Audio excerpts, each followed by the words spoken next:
KayFabe Smark Podcast.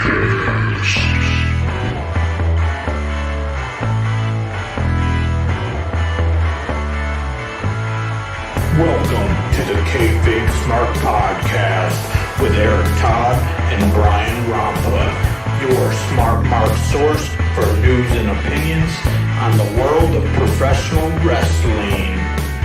Hey, what is going on, people? This is January 7th. We are coming at you on the 7th here live on YouTube. If you're listening to the audio version, it is January 8th.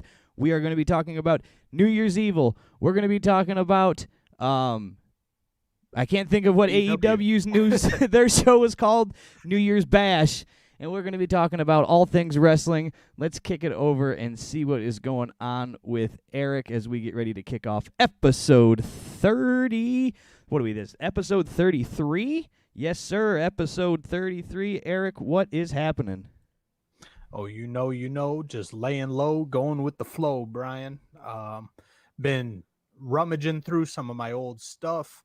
I'm not sure if I told the people at home before, but found my basketball cards from 25 years ago and sent my Kobe Bryant rookie card into PSA over in Santa Ana, California. And if that boy comes back rated a 10, which it won't, if it's rated a 10, it's worth $2,000. If it's rated a 9, it's worth a G. So that'd be a pretty good find. There you go. A Kobe Bryant graded rookie card. We will see. Cross our fingers. Eric can get a good grade on his Kobe Bryant report card, and he can go on and sell that bad boy on the eBay. Make sure you guys get over and follow us on all our social media platforms. Get over to YouTube, like, subscribe. We go live on YouTube when we record this. If you're listening to the audio version, there's a full video version on YouTube. Get over there, the KayFabe Smark on YouTube. Like, subscribe, follow, comment, do all that fun stuff. Make sure you hit us up on Instagram. Make sure you hit us up on Facebook and join the group, join the thing over there, and then over on TikTok as well. So all those social media platforms, get on over to audibletrial.com/thekayfabesmark. Get a free audiobook, free 30-day trial, and there you go. Anchor.fm/KayFabeSmark. Send us a voicemail, send us an email, join in on the conversation on professional wrestling. We are going to talk about this. We've got the New Year's head-to-head shows that kicked us off this year. So we've got AEW kicking us off with the New Year's Bash and the New Year's Evil. Those are what we're going to compare and contrast tonight, but we're going to dive into some other stuff first.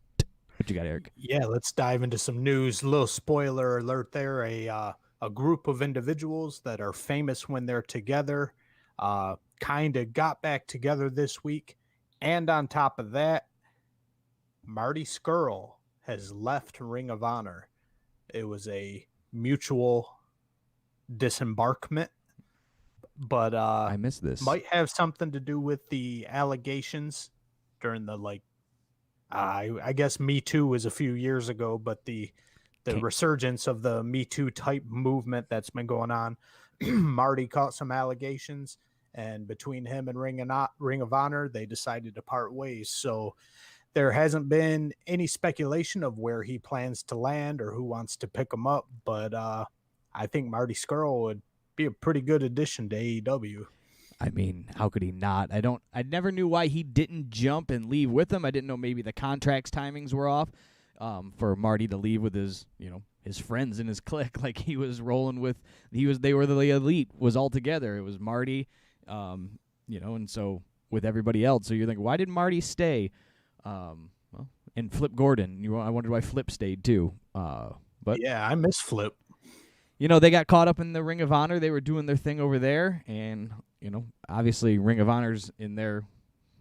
I like Ring of Honor. I liked Ring of Honor, but man, just it's hard to find. When it's hard to find, it's hard to watch. When it's hard to watch, it's hard to stay in in the loop on. And I liked it at one point. I was really into Ring of Honor, but we'll see. Maybe it'll turn back over. But do we want to do this when we talk about these shows tonight, Eric? Do you got anything else in the news? Sorry to jump the gun. Yeah, a couple things. My apologies. Big news on the WWE front. Bill Goldberg has challenged Drew McIntyre Boo to Goldberg. a championship match. Who cares? So that'll happen at the Royal Rumble. But the funny thing is the reasoning behind Goldberg and McIntyre fighting at the Royal Rumble. It's pretty exciting, Brian. Oh, is it?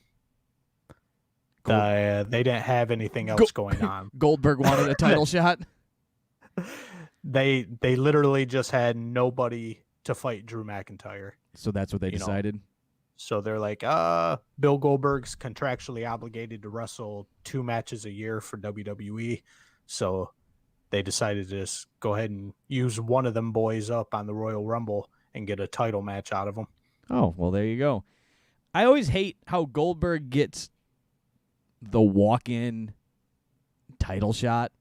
Who cares? It's Goldberg. Especially after that performance with The Undertaker when he over almost in Saudi Arabia. Yeah, when he almost killed him. Yeah, after that, you should have been blacklisted. So it's just like, so he gets to go. Cool. Go. You get to come over. Come over to WWE, pop in, hop on a show, walk out, challenge the champion. And, I get it. It's all make-believe and pretend. I get it. But... So a guy that puts in no work just to come in and just grab a title shot, and a guy that didn't even come through the company. So if Taker comes in and says, "I want a title shot," you're like, "Well, all right, it's Undertaker." He kind of built this company on his back for so many years. So you're going, I guess we can roll with that. But Goldberg, was a homegrown WCW guy, popped over to WWE after the buyout, not right away, but within that time frame. Did terribly. Nobody gave a shit. And he left again. Just went and did whatever he did. Now he gets to walk in and out as he pleases. And it's The Miz is there every week, every night, doing everything. And I'm not saying that The Miz deserves to be the champion and run with it, but, I'm just grabbing an example. And he Money in the Bank matches and Battle Royals and Royal Rumbles, and they're in these matches. And then Goldberg's like, "Hi, I want a match." Well, it's kind of like a Brock Lesnar situation, but Brock Lesnar, again, he came through the company. He left a couple times here and there, but Brock Lesnar is maybe in his early 40s at this point or mid 40s. Yeah. But he's still a beast, still athletic. He's still got every ounce of what he's had his entire career. So Brock Lesnar having that kind of treatment, I get it. Come in, beat some ass, leave whenever you want. But Bill Goldberg, as shitty as he's been, his past couple performances, yeah, you can kiss my ass, Bill. Well, that and at least Goldberg. Now you got Goldberg on the brain there. Brock left, and you went to the UFC, and you went to go play football. The football didn't obviously pan out. UFC did. So he left and legitimized, again, on top of coming from his NCAA wrestling career, does pro wrestling, dominates that, goes to the UFC, dominates that, and then he comes back, and you're going, well, no, that guy's really the real deal. He kept his brand alive. Goldberg just went home and watched TV. I don't know what he did. He hosted a car show on the History Channel or something for a while. It's who cares? Yeah, so I don't know. I don't think Goldberg deserves this treatment. I guess he did do a lot for the industry, but for WWE, he hasn't done squat. He made Ted Turner some money. He didn't make Vince McMahon shit. Yeah, so hit the bricks. Who cares about you? And then my last story in the news, not very exciting, but we're going to see a little change of scenery soon in AEW. They've decided to relocate Dynamite from Jacksonville down to Miami for a couple reasons. As I stated before, just a change of scenery, going to bring the morale up a little bit, shake things up, just a new backdrop to the wrestling. And then also you've heard past couple weeks, the commentators have been mentioning it. It's a little chilly there in Jacksonville. It gets down to the mid 50s, and I guess it kind of fucks with the wrestlers' performances. I can see that. I'm sure Tony Schiavone, JR, Excalibur are all a bit chilly just sitting there. The fans are probably not at their full, all-inness. You know what I'm saying? I couldn't think of the word there. I made one up. So then you're going to go, and then also they've been there for a long time now. And it's been a great place, but, I guess 50 degrees to some people is a little chilly. Yeah, we're up here in Michigan, and it's been 36, and I'll go outside in shorts and a hoodie. Talking about, I was 50, rolled the windows down, let's go to the beach. So, yeah, that's, but I can get it. Sitting there in 50-degree weather can be a bit chilly, especially at night, wind blowing through or something, so warm it up. There you go. Anything else? on the news. That's about all I got on news. I don't You got any stories that came across your desk? I don't. Nothing too exciting. So we'll just besides what happened over last night. Yeah, we can dive right into AEW. That's usually the meat and potatoes. That's the show I watch first. And AEW starting off their New Year's Bash Part 1, I believe theirs was called. Yeah, New Year's Smash. New Year's what? Smash. Oh, my apologies to Tony Khan. We're smashing, not bashing. And AEW starts it off in true AEW form with an 8-man tag team match. Yes, they do. We've got the Young Bucks and SCU, Christopher Daniels and Frankie Kazarian, versus the Acclaimed and the Hybrid 2, a.k.a. Chucky T's little skinny brother. What did you think about the Acclaim's freestyle, and I use the term loosely, if you're watching the video version, in quotes, freestyle intro song this week? So they polished it up a bit. I'm sure everybody noticed that. Still bad. Still bad. But whoever the rapper is out of the group there, I think it might have been Anthony Bowens there. He's still not very good, but he decided to play with a little fire, dance on the edge a bit, and drop some WWE names. He refers to him and his partner as the John Cenas of AEW, and refers to the Young Bucks as the Genettis of AEW. Now, why he went with the John Cenas? Because he's rapping, or because John Cena was the guy for so long? I'm not sure. But you think if they're going to compare and contrast with Genetti, you got to go Shawn Michaels, Barbershop Window, like something along those lines. But you know, I would have pushed for that. Well, the thing, I think they mentioned it near the beginning of the rap. People are giving them shit and basically saying they're bootleg John Cena's because they come out freestyling. So, and Cena obviously was a little successful over in WWE. I'm not sure if you ever noticed. If anybody's heard of this John Cena guy, just Google him. Send us a voicemail if you've heard of him. But yeah, so obviously Shawn Michaels, Marty Jannetty would have been a better fit, but hell, going with two brunettes on a tag team, I guess Marty Jannetty's the way to go on that one. You're the Jannetty. Yes. What do you think about your boy Evans and TH2? What was the other guy's name? I lost the names here. Angelico. Angelico, and coming out and doing their dancing. I know you love their their Hot Topic Raver Boy dances. Yeah. Hot Topic on Molly rave dances. At this point, I kind of tune it out because it's just the same stupid shit, and I'm tired of it. And my finger hovers over the fast forward button to get to some action. And these guys didn't waste any time getting into gymnast routines and catch me spots just right off the bat. Just bam, bam. Bam, bam. Yeah. I don't, we've talked about it. We've expressed it. Go back and listen to other shows. The catch me spots fucking blow. Yeah, especially we've discussed in the past that WWE seems to know how to do them right. They know how to film them. AEW will just show the guys convening and getting 8 guys together to catch the fella flying over the top rope. But we get some real riveting TV here with Christopher Daniels and Anthony Bowens doing and I quote, standing switch marathon. Oh, they spent like 30 full-on seconds just doing a standing switch. And I know what they were going for. They're trying to be funny. They're trying to poke fun at the industry and be ha-ha. But it's just fucking stupid. It was a waste of time. And it was a stupid way to kind of poke fun and haha, this is all fake. We're goofing around. We're a bunch of fuckholes. You fucking idiots. A standing switch marathon, Brian. Yeah, I'm with you. I hate that they have to shove down the scriptedness,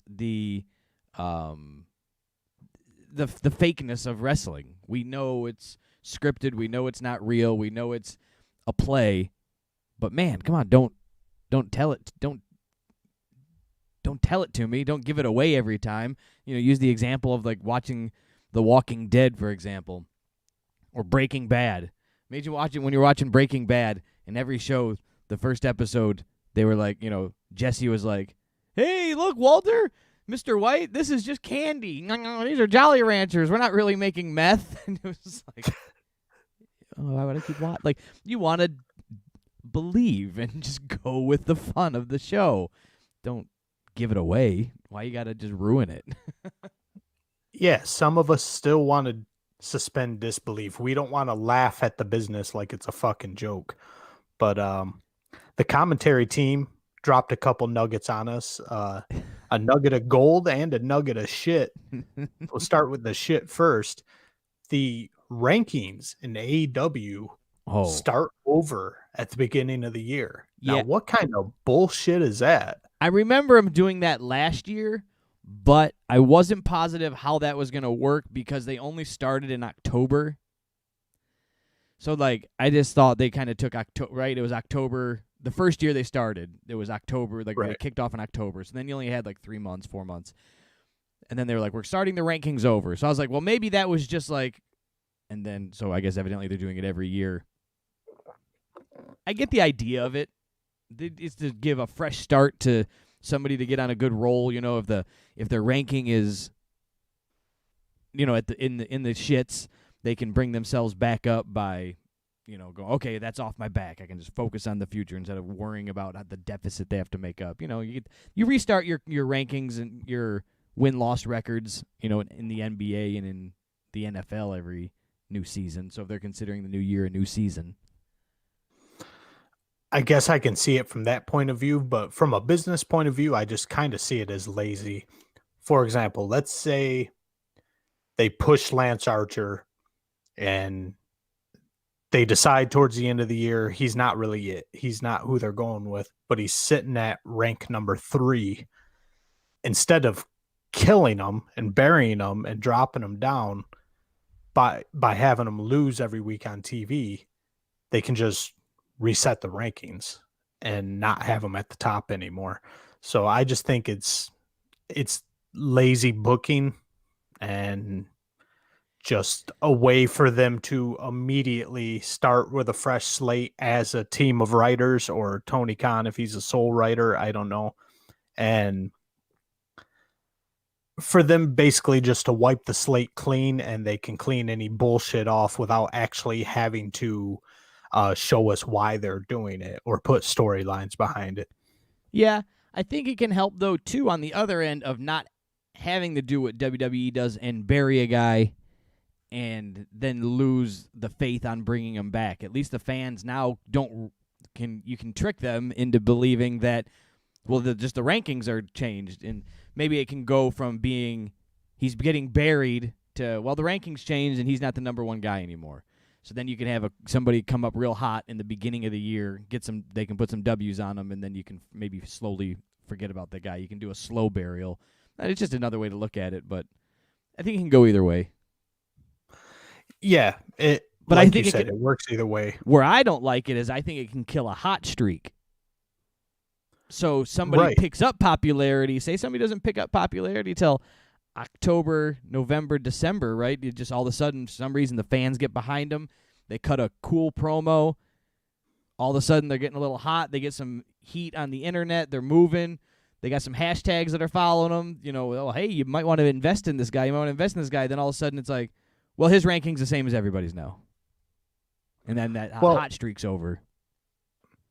I guess to add to the laziness, their rankings, let's take a step back. Rankings don't mean shit. Yeah, I was going to say, but before we even debate about why their rankings come and go, evidently the rankings don't mean anything because we've seen guys that were in the independent circuit of Top Flight who get a title shot, but SCU doesn't, for example. Or Big Swole, probably the least talented female on the roster, comes out and it's a big hoodoo of she's ranked number 1. She gets a title shot, and it's Yeah, they just stick whoever they want up there anyway. So, Reset them whatever. whenever you want. They reset every month. Go for it. Doesn't fucking matter. But we did get a nugget of gold to eliminate that turd there, and that nugget of gold was Chris Jericho on commentary.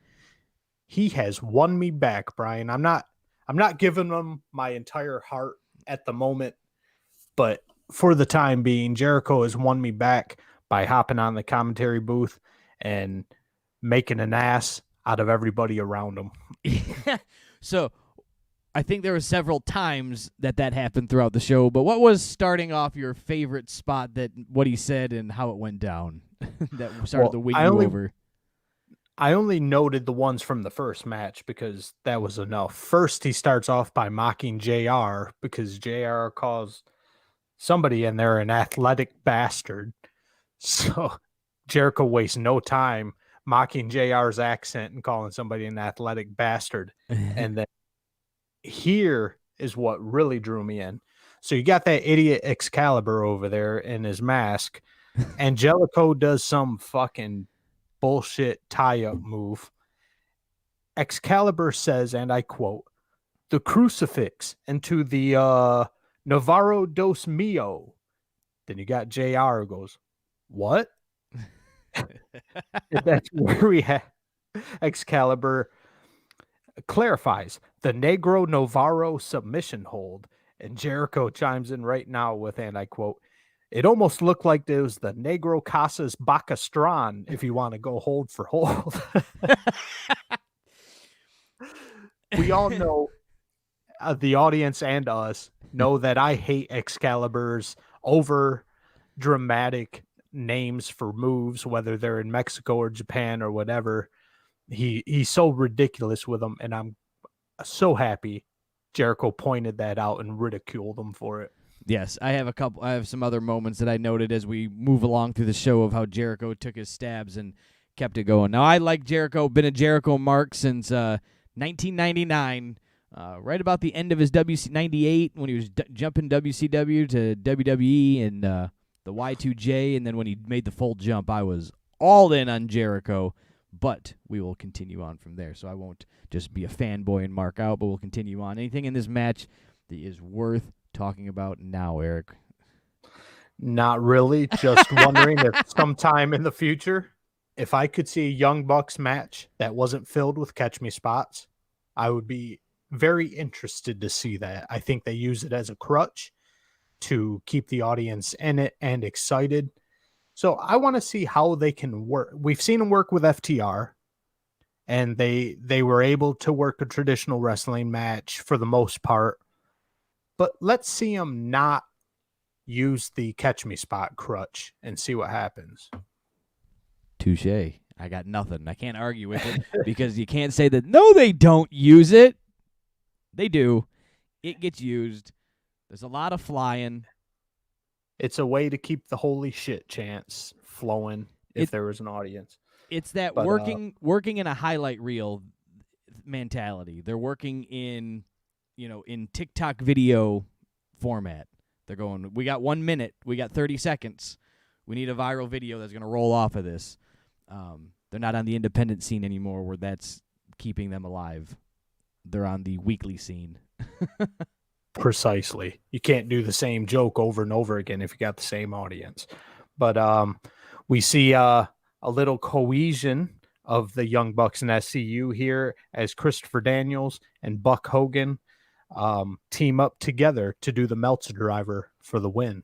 For the dub. And then after that, well, we'll continue going on here. Never mind. I think I'm skipping ahead too much here, so we'll continue talking about anything else on the ending of this here, Eric. No, right after this, Moxley makes his entrance, actually coming in from a hallway rather than a junkyard or a auto shop. So actually, at the end, I do have something. Then I didn't know if I was jumping too far ahead. If there's anything else in the match, but you get SCU that says they've got the Young Bucks backs at all times, and they will until that day that they face them in the ring for the championship. So they are saying, and then it said when SCU said the time that they lose as a tag team is the last time that they're a tag team together. So the reason I didn't really find that noteworthy is it was too jumbled. Um, they're kind of scrambling storylines together. Either go with the storyline of we're SCU and we're a team, but we're only a team until the next time we lose, or Young Bucks, we're cool with you until we finally get our title shot. See, but why they're mingling them together, maybe that went right over my head. I don't get it. what I put together, why they were mingling them together, is they say that we're a tag team until we lose, and then they say we want to fight you for the titles. And what a perfect way for Christopher Daniels and Kaz to retire. They didn't say themselves, they said as a team. So Christopher Daniels can't be going this hard every week for much longer. He's getting old in the biz. I'm sorry. Right. So what a perfect way to retire SCU as a tag team and Kaz to go onto a solo career is to fight the Young Bucks and get beat by them. There you go. They're going to go on. There you go. You put them on a hot streak, build them up to a pay-per-view, and they lose to their buddies. Why not?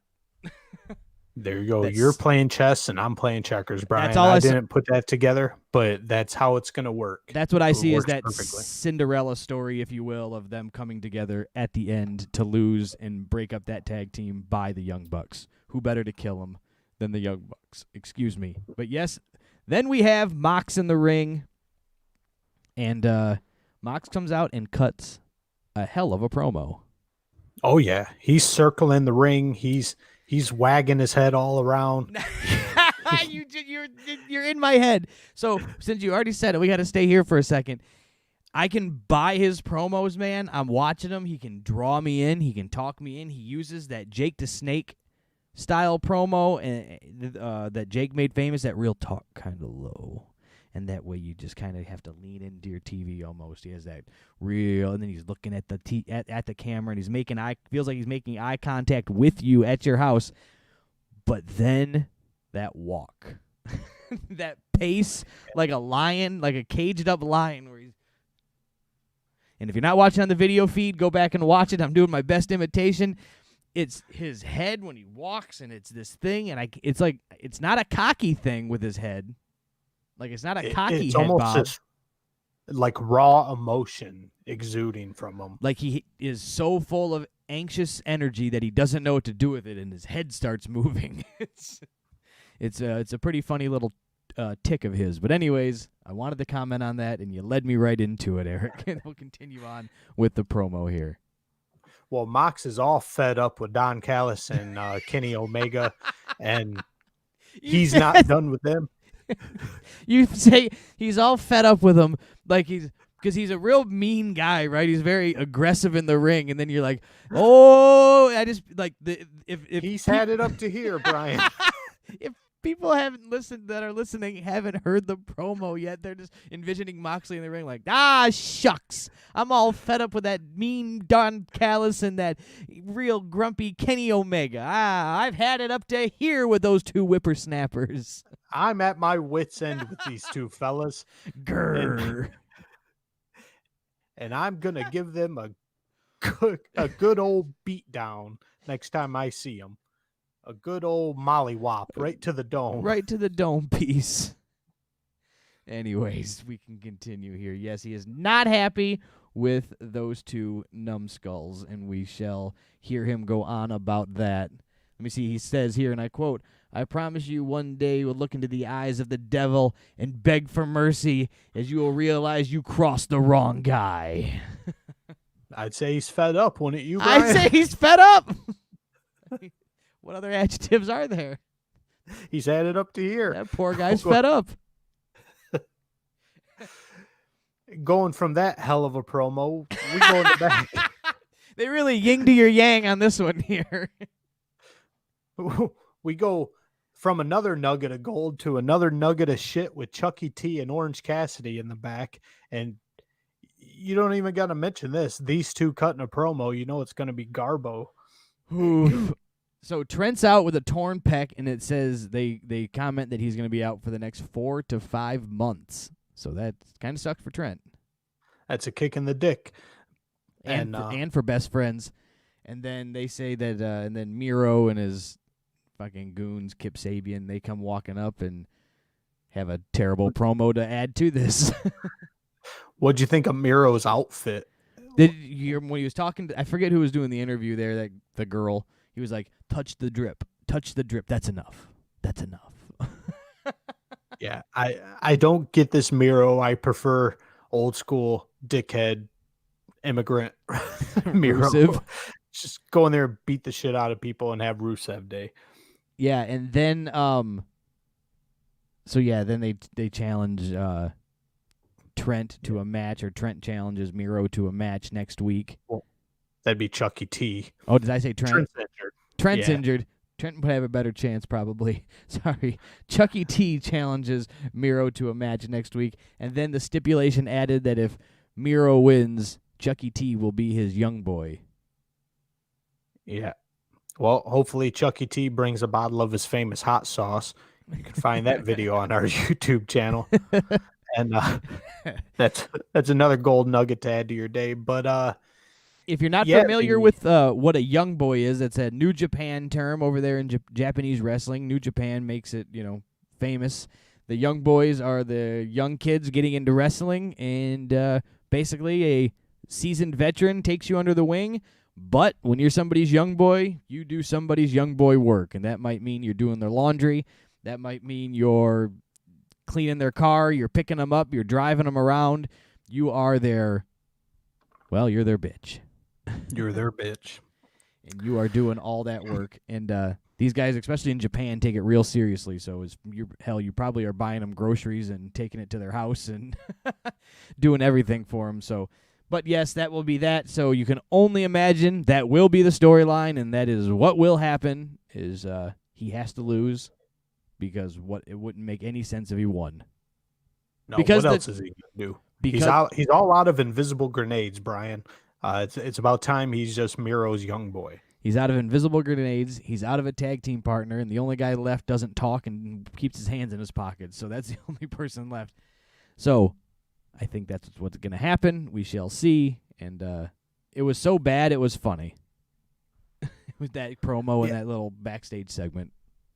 It was what it was. It was an attempt at humor, and I might have cracked a smile here and there, but I just hate Chuck Taylor. Anything he does, I hate. Oh, don't get me wrong. It was an awkward humor that you didn't want to be there, and you didn't know what to do with this awkward energy, so I was laughing and wanted to change the channel because I didn't want to be involved anymore. I felt like I was there, and I was like, boo, gave you the heebie-jeebies. You felt the hair raising on your arms just from the douche chills. The old douchey chills. Next match up is Jake Hager taking on the Wardlow, the Ward Dog. Arr, arr, arr.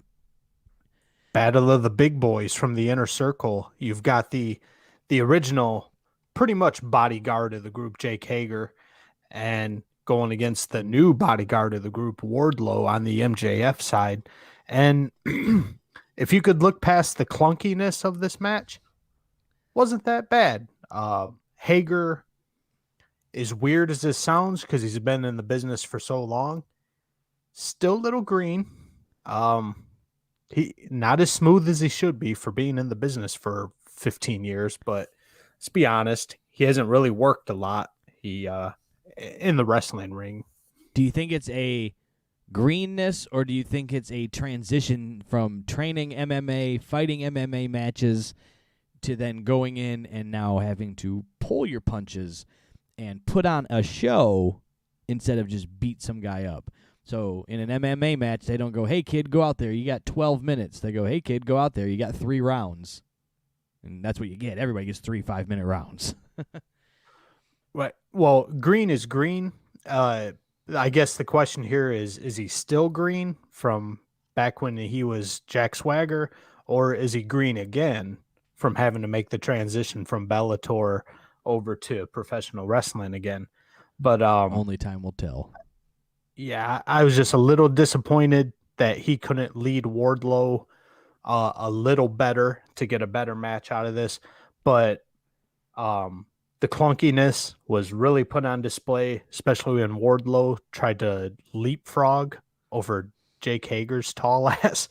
Bro's like 6'7", 6'8", and Wardlow doesn't exactly have Spud Webb hops, but and he's got a little bulk on his frame, so that leapfrog shouldn't have even been written into the match. Yeah, I think that he's probably done some impressive things in training camps for wrestling, if you will. So he's been practicing, he's jumping, he's doing whatever. But then you throw the live camera on, that red light pops on. You do have some fans in front of you. You get a little bit of the nervous jitters because I think Wardlow, being the physical specimen he is, he can do the leapfrog. And also, you got to look at the person. You're in the ring and you're doing a 2-person dance here. So Hager should have probably helped him out with that leapfrog too a little bit and let him into it. I think there was no leader of the match is what I was picking up from most of this. When it worked good. And when it fell apart, boy, did it fall apart. There was no middle ground. It was either looked like two people that had never been in a wrestling ring or two professionals. And that just solidifies my point that I seem to make almost every week, that AEW could use a training center just a couple days a week and just keep these guys moving, keep them practicing. Well, that way this type of clunkiness doesn't happen on national TV. The worst part is they basically do. That ring and that center doesn't get used for anything else. I don't think they're tearing that ring down and putting it back up every week to tape these shows. So just go over there and get in the ring, guys. You need to get in the ring. And I think the main idea behind AEW when they started was that they weren't going to force that type of stuff, and they weren't going to have traveling house shows for these things to help with the guys, but they could go out and be on the independent circuit still, and they were going to allow that. Well, the independent circuit's dead right now. So there needs to be a little more time for some people, and it just needs to be laid out a little better. So yep. That's where we're at. But we do get to see a little bit of Wardlow's strengths used in I guess 2 different ways here, because his strength is his strength. We come back from break and you got Wardlow just suplexing and throwing Jake Hager all over the place here, and ends this match with a hell of a F10, F5, whatever you want to call it. He really put the oomph into this one on Jake Hager there, and Wardlow picks up the win, and I was pleasantly surprised.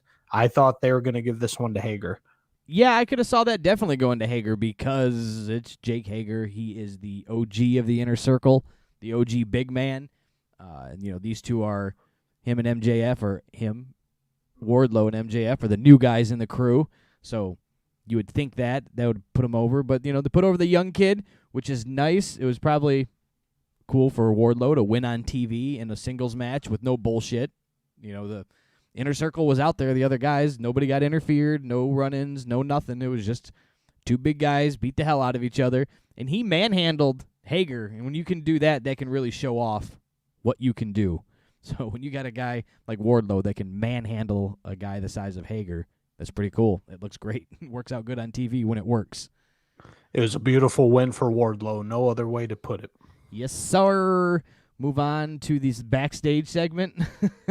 Yeah, backstage, we've got Snoop with Party Hardy. And what kind of contract were they signing here? They didn't explain anything. No. No. I imagine it's probably some sort of management contract for Matt Hardy to manage Private Party here.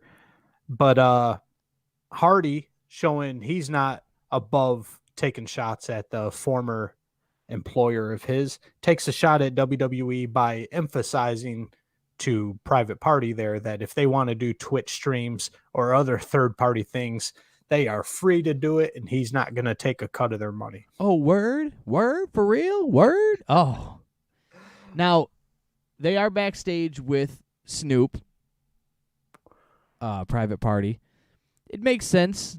One of their finishing moves or whatever signature you want to call them, signature moves. I don't think there's a finishing moves anymore in wrestling. There's signature moves. That's a better term there, Eric. I like that. Their signature move is gin and juice. Snoop may have made that famous, the reason why they named it that. But the only problem I have with this is Snoop was like the big deal for the night. and you hadn't seen him until this part, but when you did see him, it wasn't a big deal. Do you get what I'm saying here? I get exactly what you're saying. So I thought, just to reiterate, the point of Snoop being there was to promote this new show that's going to be on TNT. I believe the first episode aired tonight, probably. Yeah, tonight at 9 but it's o'clock. called the big something show, or Go Big. Yeah, the Go Big show. Snoop is one of the judges or something to that effect. It's TBS's version of America's Got Talent. Right. And so to promote this show, Tony Khan allowed Snoop to be on AEW Dynamite. Snoop should have been the center of attention. He should have had speaking parts. He should have maybe been on a throne surrounded by hoes. Who knows? But anytime Snoop was on screen, he was just pretty much a background player. Yeah. And so the way that I think it would have worked way better is, have him come out after his appearance with Cody here in a little bit. And then you can start to have some background pop-ins. But, the WWE, as much as we both complain about them, the things they do right are the things they do right. They would have had him Snoop in about 4 segments backstage before he came out in the ring. But it would have had like words. He'd have been like, for shizzle, oh, you gonna sign that contract? And he would have been doing his for shizzle nizzles, and you know what I'm saying? Or he'd have been in like a smoky room with Private Party.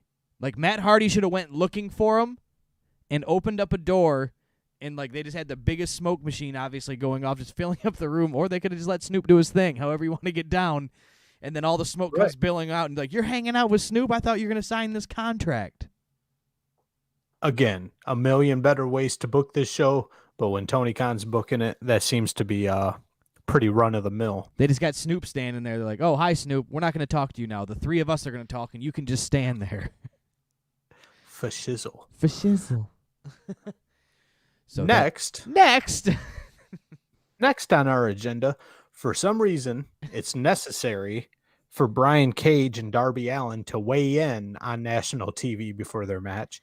Not any other big match that's going to be happening. Just this one. I hate the weigh-ins. Necessary to have a weigh-in. All right. Weigh-ins, wrestling contract signings, and weddings on pro wrestling is all a gimmick for a fight, either to start a new feud, end a feud, or keep one going. But something's going to happen. It's a good spot for a turn. It's a good spot for just to get screwed and shift the storyline. So that's all you're looking for, and that's all you ever get. And it's just usually just horse shit, whether you throw this in any company. You throw this in WWE, you throw this in Impact, you throw this on Ring of Honor, and now AEW. They're all just bullshit time filler segments that are bad soap opera acting. That's all it is. Precisely. Couldn't have said it better myself, Brian Rampa. Well, the best. So this is where Jericho. This is one of the spots where Jericho got me. He made me pop. He goes, did you hear when he did? So he goes on a rant, and then he goes, and look at Hook standing there like an idiot. No, I didn't catch that. I wish I did. He just called Taz's son Hook an idiot for like really no reason. He's like, I don't like these guys. He's on a rant. He was kind of in that heel Jericho moment, and he was like, and look at Hook. He was standing there looking like an idiot. Yeah, I'm going to have to go back and rewind and watch that one. Oh, I love that. So our first player to come down to the ring is Brian Cage, coming down with Team Taz for the weigh-in. And then Darby Allin makes his entrance, and it's a little tension in the ring. Darby Allin is by himself. You've got all of Team Taz in the ring before Brian Cage steps on the scale.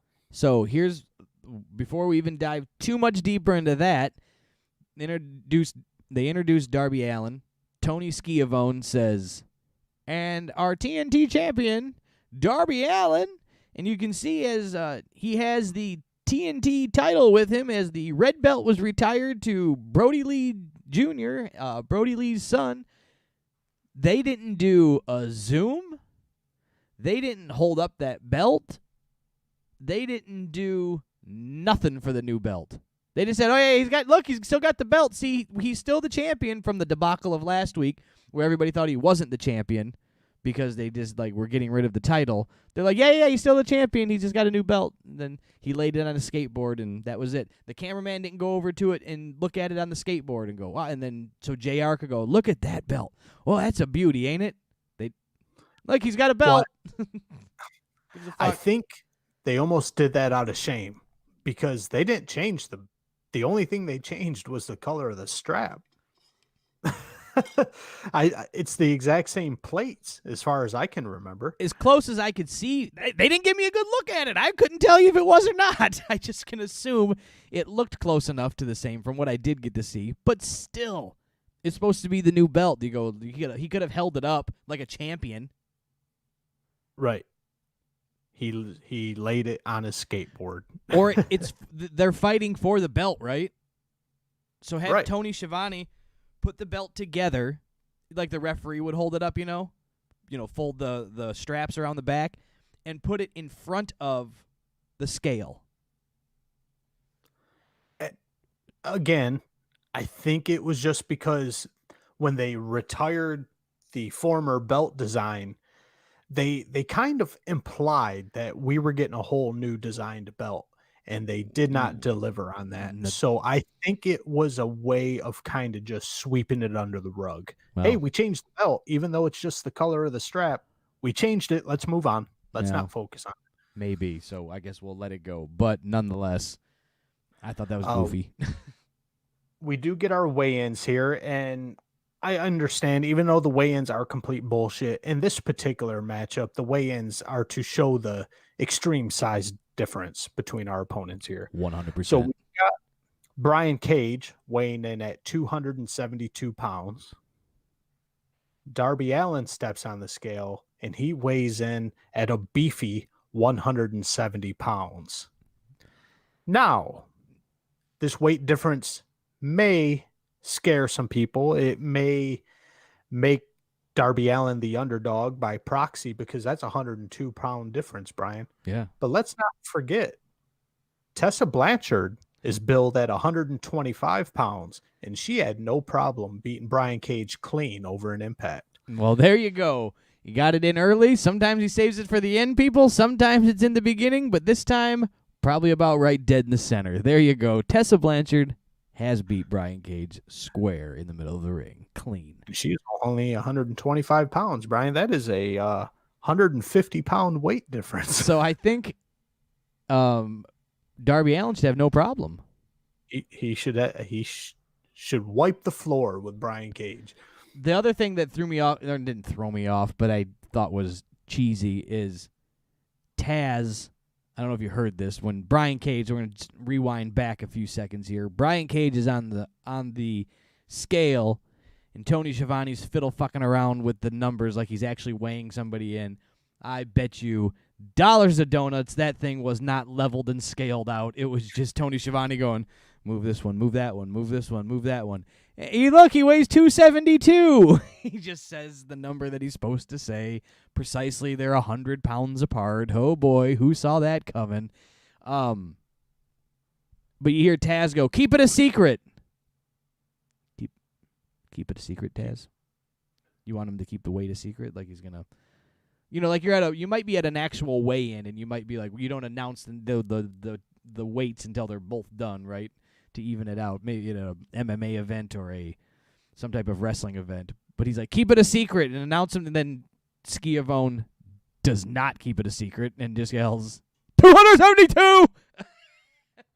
But why Taz wants to keep it a secret? I heard him yell, keep it a secret. I had no idea what he's talking about because it doesn't make any sense not to announce the weight.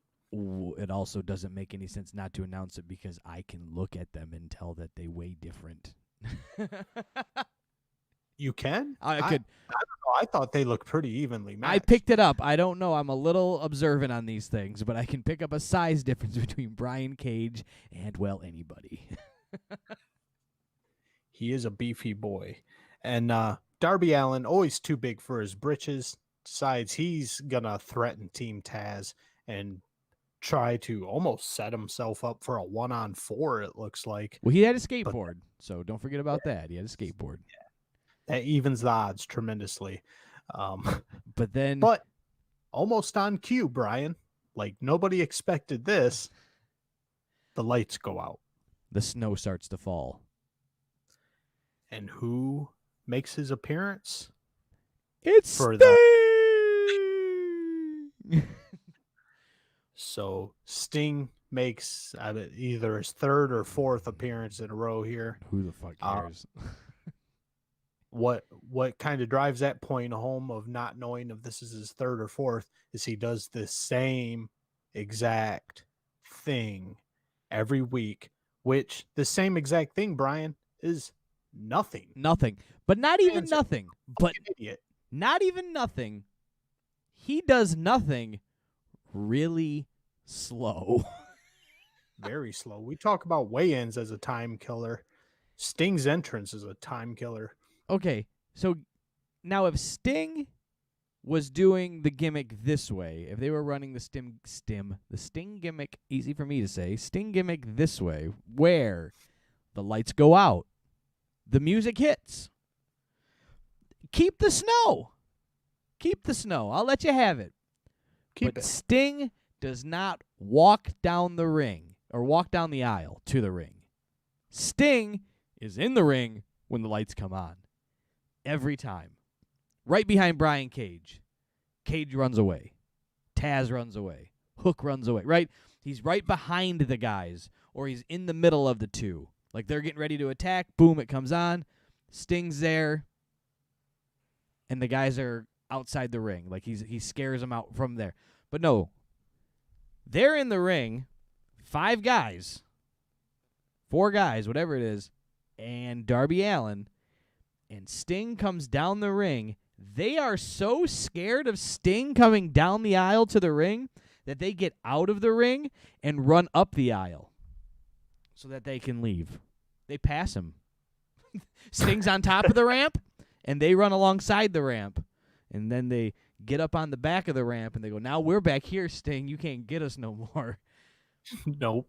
Who cares? What is the point? Like, if he was at least in the ring, every time the lights came on, you could be like, the son of a bitch is always getting in my way. Like, Taz could have a thing, but they're like, every time the lights go out, he comes down the aisle, and that scares us. Like, do you know how much damage they could do to Darby Allin in 40 seconds it takes for all that to happen for Sting to get down the ring? For the 61-year-old man to make his way down there, they could have murdered Darby Allin in that time. Yeah, like, Brian Cage eats chicken wings bigger than Darby Allin. Like, come on, man. Like, shit, man. Oh, well. What are you going to do? But I guess on the bright side, Sting made a hell of a deal with Tony Khan because he's been working there a month and he hasn't lifted a fucking finger except to paint his stupid face. Yeah. And he's probably made like 100 G's already. Hey, man, get your retirement straight, boy. Get your money right. So that was, I'm over it. They've killed the Sting thing for me, and hopefully it can be rebuilt. But ye have little faith. So now we move on to our next backstage segment, which I'm assuming you were very happy. Oh wait, nope, I'm jumping ahead here. They got your. Oh yeah, no, this is it. I'm sorry. Backstage segment that I'm sure you loved ever so much. Yeah, we're going back to the locker room and we get a little pep talk from MJF to Jake Hager. And Jake Hager, man, there's no Oscar nominations in his future. He feigns that he's mad and rawr, get away from me, MJF, rah, rah, rah, rah. Yeah, and it was so MJF. Just take it into this context where look how much time had passed now between that. You'd gone to commercial break. You've come back from commercial break. You've had guys come in for intros. You had a pretend weigh-in from 2 fellas. You had Sting waddle down the ring with his walker. You went back to a commercial break. And, or whatever, or that ends. It didn't go to commercial break yet. And then you get Jake Hagar still pacing backstage in his trunks, punching lockers. You're like, been like 20 minutes. Like, you're not over losing yet. Like, Yeah, talk about a sore loser. You haven't hit the showers. You haven't gone to do anything. So that was a little.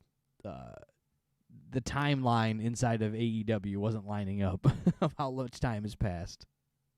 Right, but we do get a little tie the story back together there to keep the turmoil in the inner circle moving a little bit. MJF and Hager, after Hager accepts that MJF is, air quote, genuinely giving him a pep talk and telling him to be proud of himself, they kind of have a bonding moment, and we can see MJF moving into the Jericho role almost as a possible leader for the inner circle.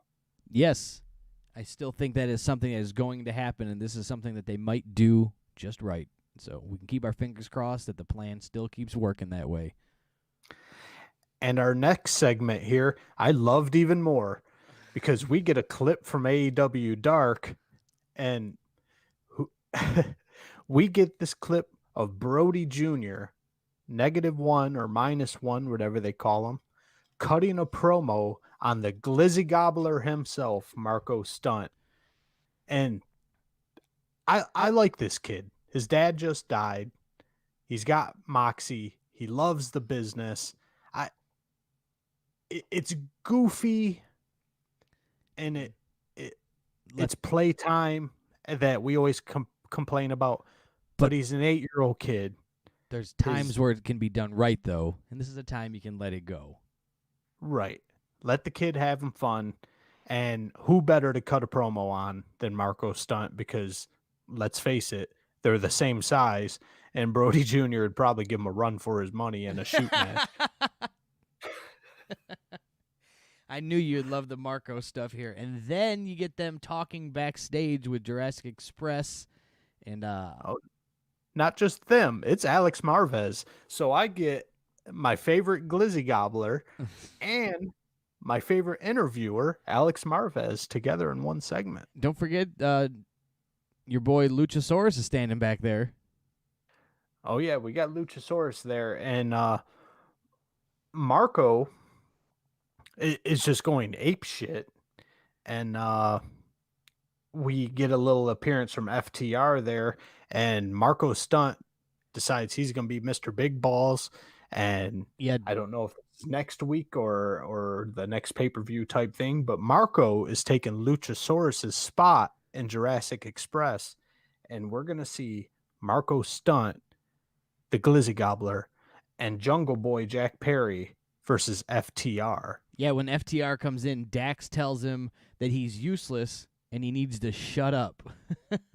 Cash says Brody Lee Jr. was right. Marco is a loser.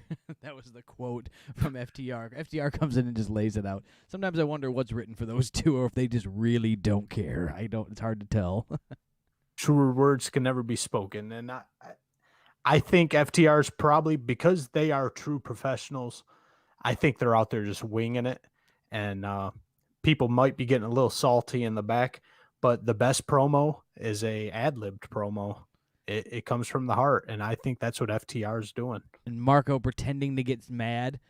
Come on! He's swinging his fists, and I'm going to kick your ass. And then, I almost said Jurassic Express. That's their stupid name. Lucha Express.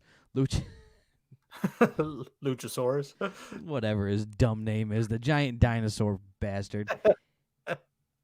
He has to hold him back. Like, you're going to hold back. Okay. Cool. And then Tully tells Marco to worry about a, quote, flashback. And I don't know what that means, but he told him to worry about it. Make sure you worry about that. I don't know either. We move out from that to the newborn Matt Sydal taking on the American Nightmare, Cody Rhodes, with Snoop D-O-double-G. Now, the night so far hasn't really produced much as far as fantastic wrestling matches. So up until this point, this is probably the best thing that AEW's given us.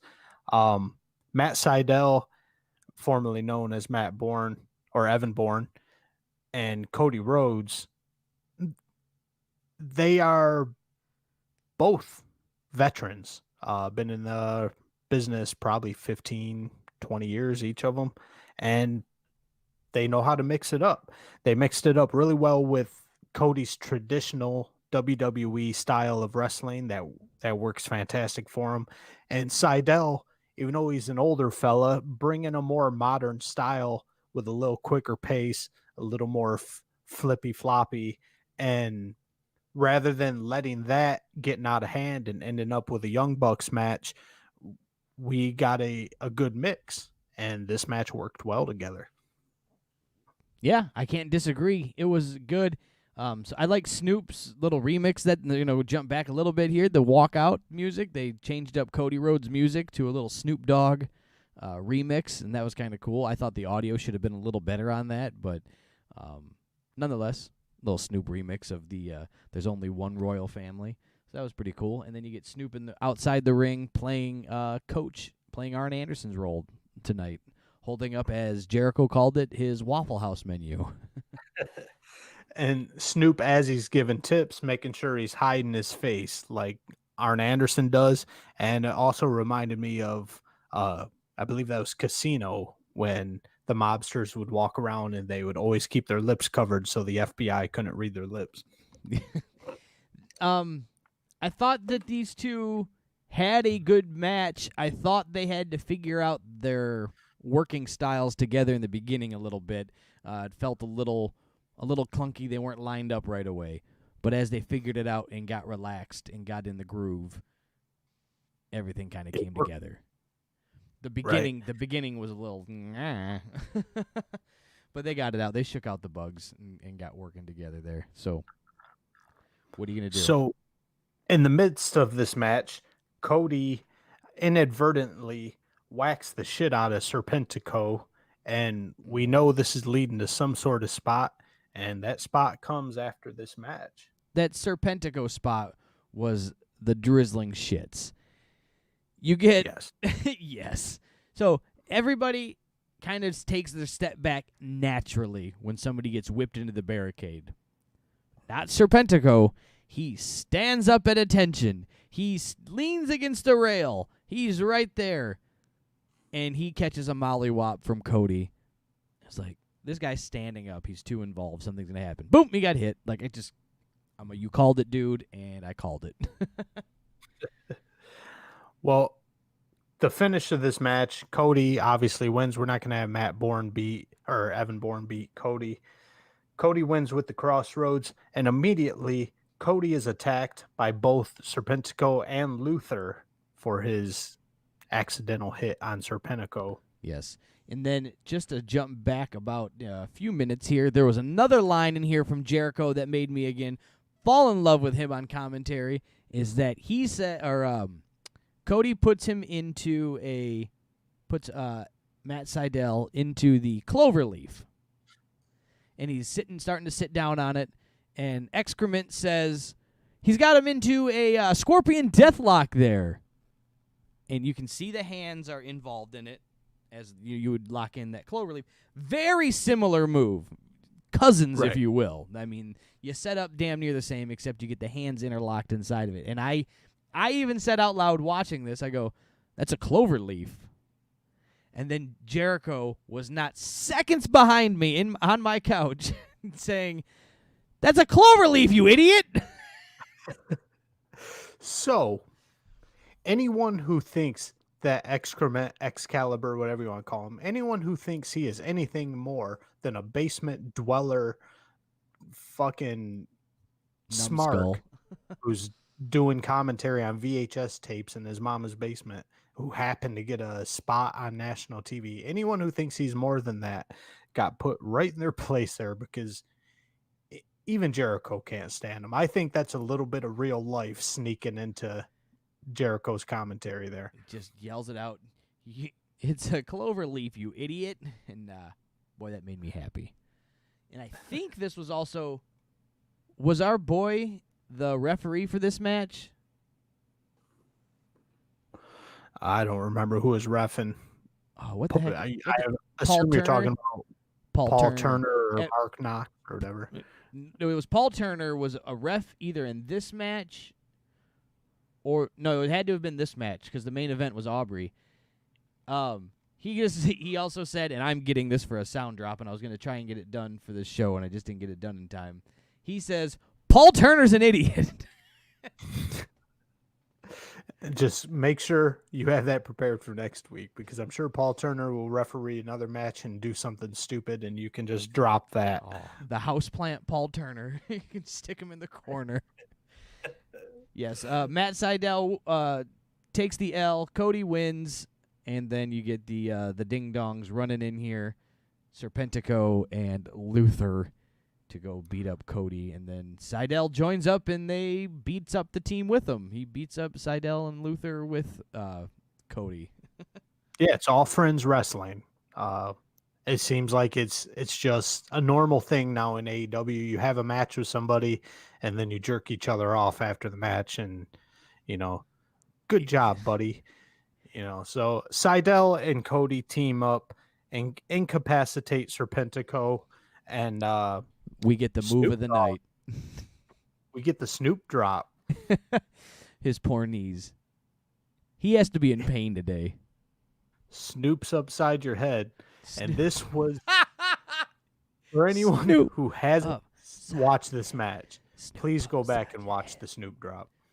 So Snoop climbs up the ropes and goes for a splash. He wants to protect the guy more than himself. He would have been better off just to fucking splash on him. Snoop's 150 pounds soaking wet. I think Serpentico could have took it. Yeah, I believe anybody could have taken it and would rather have seen him take it than the way that he took it on his knees like that. The best is that Jericho was mad at him, right, in commentary this whole time. He's like, what's he doing up there? He can't do that. He's like 9 foot tall. He's like a human piece of spaghetti. He shouldn't be doing this. What's he doing? And he's overselling it. I'm enjoying it. It's funny. It's over the top and it's goofy. And then Snoop is celebrating in the ring with Cody and everything, and Jericho is just tearing him apart. Snoop ducks out through the ropes, runs up the aisleway, goes over to the commentary booth, and gives everybody a dap and a hug. And Jericho stands up and hugs him, and you can see, go back and rewatch it. Jericho's eyes were like he had just said, I hate that guy. I hate that guy. Then he comes over, and he's got to give him a handshake because Snoop is not in on the gimmick. Snoop's not in that he's mad at him. He wouldn't get it. And you're not going to get Snoop to cooperate on live TV. So he gives it to him. Jericho doesn't sell it, though. He just gives him one and sits down. Nothing over the top. And then as soon as he gets back to those double entrance ways that they have at AEW, you hear Jericho go, I still hate that guy. Yeah, I did catch that part. And it's great. He had to stick with it. He did as best as he could on live TV. You could tell he wasn't quite happy about it, though. I had just been giving you shit, guy. Don't come down here. I didn't, as X-Pac made famous for me, the term, I thought Jericho might go into business for himself and just take it upon himself to kind of beat up, change the gimmick of the whole storyline that now Jericho and Snoop Dogg are going to have a match. Hell. This is AEW. Anything can happen. Why not? You want a match? Make one. The Snoop splash ended, as we may have previously stated here. Snoop took all of his weight onto his knees and then gently laid down on Serpentico. And might have been a day or two later, Snoop's cousin over in WWE, Sasha Banks, decided to make light of the moment. She retweeted the video and added a line. Yeah, we got to work on that splash a little bit. So Snoop might be hanging out with his cousin Sasha, and maybe he can knock off a little ring rust. And then, so that was pretty funny. The whole thing was good and in good humor, done well. I was happy with it. It was a professional rapper in a wrestling ring. I didn't expect him to go out there and stick a splash. Now if it would have been the somebody with athletic background, then you just go with they should have done better. But Snoop was not an athlete by any means. Just to stick the cherry on top of the shit Sunday of this thing, while Snoop is gently laying on Serpentico, Cody decides to count the 1, 2, 3, and whatever. It's formalities. It's fun. But somebody rings the fucking bell, Brian. They might have counted it. Snoop's probably 1-0. He's probably officially undefeated in AEW. He could get a title shot with that ranking. Yeah, he's tied for rank number 1 right now. I mean, that was an official AEW executive that counted that. I mean, if that doesn't count as much as a referee, I don't know what does. Right. So, like I said, I'm fine with the 1, 2, 3 as kind of a joke, but the bell ring kind of pissed me off there. That means everybody was in on it. The whole crowd, the whole thing was just a big work. You're telling me this was all pretend.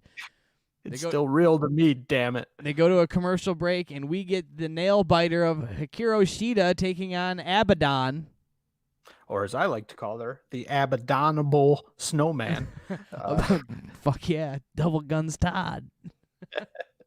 Now, Abaddon, with her physique, looks like Chris Jericho. If Chris Jericho had a guest spot on The Walking Dead,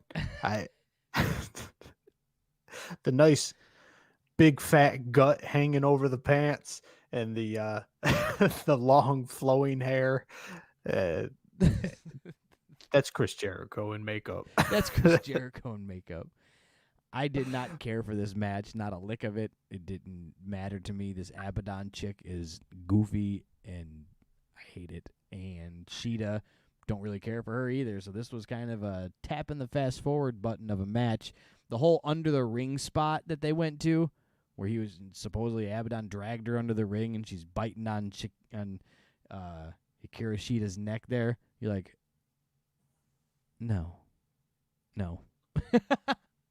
Right. Normally, this would be a fast forward match for me, but apparently I was in the mood for self-harm, and I put myself through this torture, and the whole match was just a pile of dog shit.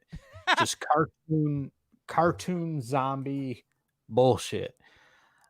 I get it with Abaddon to a point. Be scary, paint your face, whatever. But she's trying to present herself as a legitimate zombie or demon or whatever the fuck she wants to go for. It's not even in the realm of believability that you are actually a member of the undead and that you're out here murdering people. If you want to be scary, that's fine, but be a human being. So I think that the commentators tried to cover this up a little bit by saying that she just doesn't put on paint to go to work. She lives in this. And Jericho said, this isn't even a gimmick. This is just her life.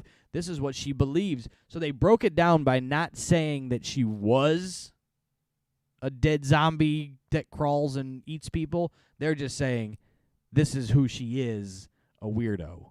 So I thought they tried to water it down a little bit on the backside, which was, I thought, good. I thought that kind of worked out. Well, I think that could have worked out if the only stupid thing Abaddon did was, bridge up into a back arch and then having to lay back down and roll over on her gut because she was too fat to actually stand up from the bridge. So if that was the only stupid thing Abaddon did, fine. You could leave it at that she lives in her paint. But to touch on what you brought up earlier, she drags Hikaru Shida under the ring, emerges from the ring with blood dripping from her mouth, and Shida comes out from under the ring with blood dripping from her neck, implying that Abaddon bit a hole in Shida's neck. This is where it lost me. I mean, it lost me a while ago. Nobody's going to believe it. If you got a bitch out there biting chunks out of people's throats, you're going to shoot her. You're going to arrest her. I mean, this was done when, I forget who did it, and they did it in WWE, that one spot where that one chick bit the back of the other girl's neck or something. I forget the names off the top of my head, but it sucked then, and it doesn't work as a gimmick either. It sucked. Well, I'm sure it was better produced in WWE too, because in this instance, the blood, because the match isn't over. Now, maybe if she bit the shit out of her neck and that was the end of the match, she'd have lost so much blood that she passed out. Whatever. It can pass through. But the match continued after Abaddon bit a hole in Sheeta's neck. And throughout the match, the blood wipes off, and you see there's not a mark. There's not a scratch on Sheeta's neck. So essentially, she went under the ring and spit blood on her. Okay, in that aspect, it's probably a bit better than WWE was a bit better because they probably went to commercial break. It was Becky Lynch got the back of her neck bit. I forget by who now. I can't think of who did that stupid spot, but it was so dumb. But they probably went to commercial, got Becky cleaned up, took her backstage, and then she had a match later on. Okay, but this was like to do it in the middle of a match. This gimmicked wound isn't going to last very long, so I'm with you. It sucked, and I hated every second of it, and it did not help me want to focus on anything to do with this match. So that match went, as far as I care, that match ended, and Sheeta wins. Yeah, Sheeta won as expected. Even after she got her neck bit. Protect your neck. Yeah, Sheeta, protect your neck. Next on our agenda here is the main event of the night, the AEW Championship match, Rey Fenix versus Kenny Omega. Yes, sir. The Phoenix and Kenny Omega. Pat cuts a promo, blah, blah, blah. I don't know, man. The stupid intro for Kenny, I was just looking at some notes there, is so over. It's not funny anymore. No. Same joke, same audience. The North Carolina thing. Justin Roberts just oversells from everything. Something about North Carolina every time. I don't get the joke with North Carolina. Are they stabbing at Flair? Is there a Ric Flair joke still? Like, is this 1992 and you're the franchise Shane Douglas and ECW going making Ric Flair jokes? Like, I don't know what the point is, but then they got these two in the ring here, and you get them going. What'd you think of this match, Eric? All right. Well, before we get to the action, what annoyed me from the get-go is there is no point to this match. I understand the kayfabe reasoning behind it, but nobody in their right mind, nobody, not a wrestling fan on this goddamn planet, thinks Rey Fenix is going to beat Kenny Omega on a Wednesday night. On a Wednesday night, it won't happen. And of all people, Rey Fenix, a tag team wrestler, I know down in Mexico, he's won singles championships, whatever. But on AEW, he's not the guy to beat Kenny Omega for the belt, and especially on a Wednesday night. The only reason they wanted to put this match on is because it would be entertaining. And they used the stupidest reason of Rey Fenix was supposed to fight Kenny Omega in the second round of the championship tournament. Who gives a fuck? Because Rey Fenix wouldn't have beat Kenny Omega in the tournament. It's the same exact story as this match. It doesn't matter. So just admit you wanted to have a fun match. You wanted to have an entertaining match, which they delivered. But just admit you had no fucking reason for it whatsoever, because giving us a bullshit story that nobody with an IQ higher than my shoe size could believe is just the dumbest, just stupidest shit, where you're just feeding shit into people's mouths and telling them it's ice cream. It's just fucking retarded. They're treating us.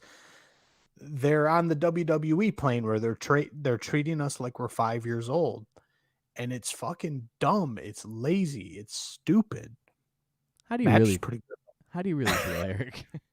Match. I like it was dumb. It was lazy. It was I mean, match was all right. I don't remember the match happened. It was pretty good. I'm not mad at the match. I'm mad at for them working to working so hard to give us the stupidest fucking reason to have this match.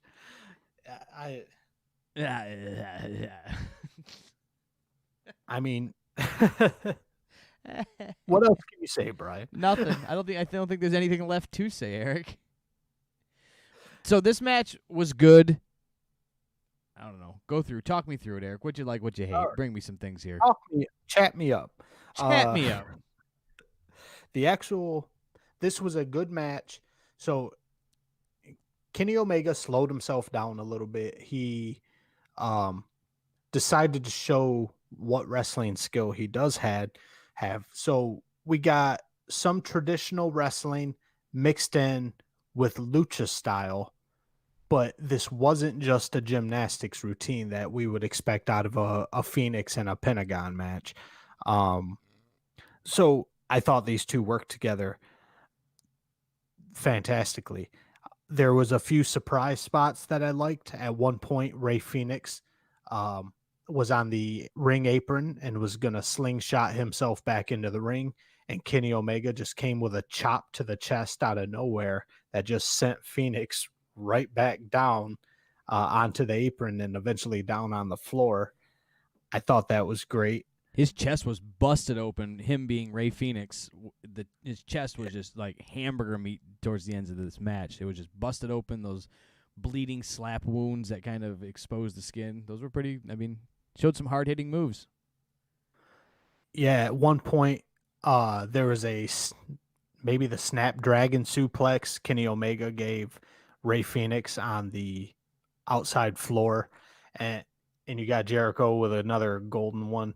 Yeah, there may be mats on the floor, but that floor is still harder than concrete. Well, that doesn't add up, Jericho, but at least it's funny. Yes, that was very funny. The spot too that I liked in this match was when Phoenix comes off the top rope. Or no, I'm sorry. Are you talking about the Tope Con Hero? No, I was gonna go that German suplex that they ended up giving that Kenny took was pretty dope. Oh, yeah, that was a hell of a German suplex. It was like that rope transition and then into it, and then I mean he just spiked him onto it and then followed it up with that double stomp on the back of the neck there on the outside of the ring. That little combo deal was pretty cool. And then the other funny thing that Jericho had in this match was that Phoenix was going for like a dive, it looked like, and then he backed off to dive onto Kenny outside the ring, and he kind of does like a 619 type swing through the ropes. Mm-hmm. But he did it kind of backwards than how Ray does it, right? Ray comes around, and so it was reversed. So like Ray Phoenix was like on more of his back instead of coming over onto his belly, and Jericho called it the 619, the 916. I had to think of the numbers backwards. He's like, "Oh, look at that! He did the 916." Yeah, I was holding back because I just wanted to say like a 619 in reverse, but that would have given away the finish. Jericho calling it the 916. The 916. I thought that was pretty funny. Jericho was on fire last night. That's all I can say, folks. Jericho was on fire. Now, again, everyone knows we hate catch me spots, but this one was worth noting right here. This Tope Con Hero, as Excrement calls it, Ray Phoenix was at a full sprint, and he flew over that top rope.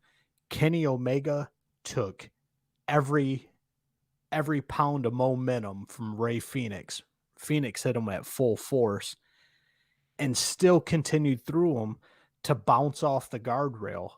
And as far as a catch me spot, that one was sick. I wouldn't mind seeing that one every once in a while. Now, a half-ass one 17 times a night, kiss my ass. But this Tope, I can live with. Kiss my ass. I don't mind the single guy catch me spot. Like throw your opponent outside the ring and run and jump on him, because that's easy to put together in a sense. Wait for your opponent to stand up and then jump on him.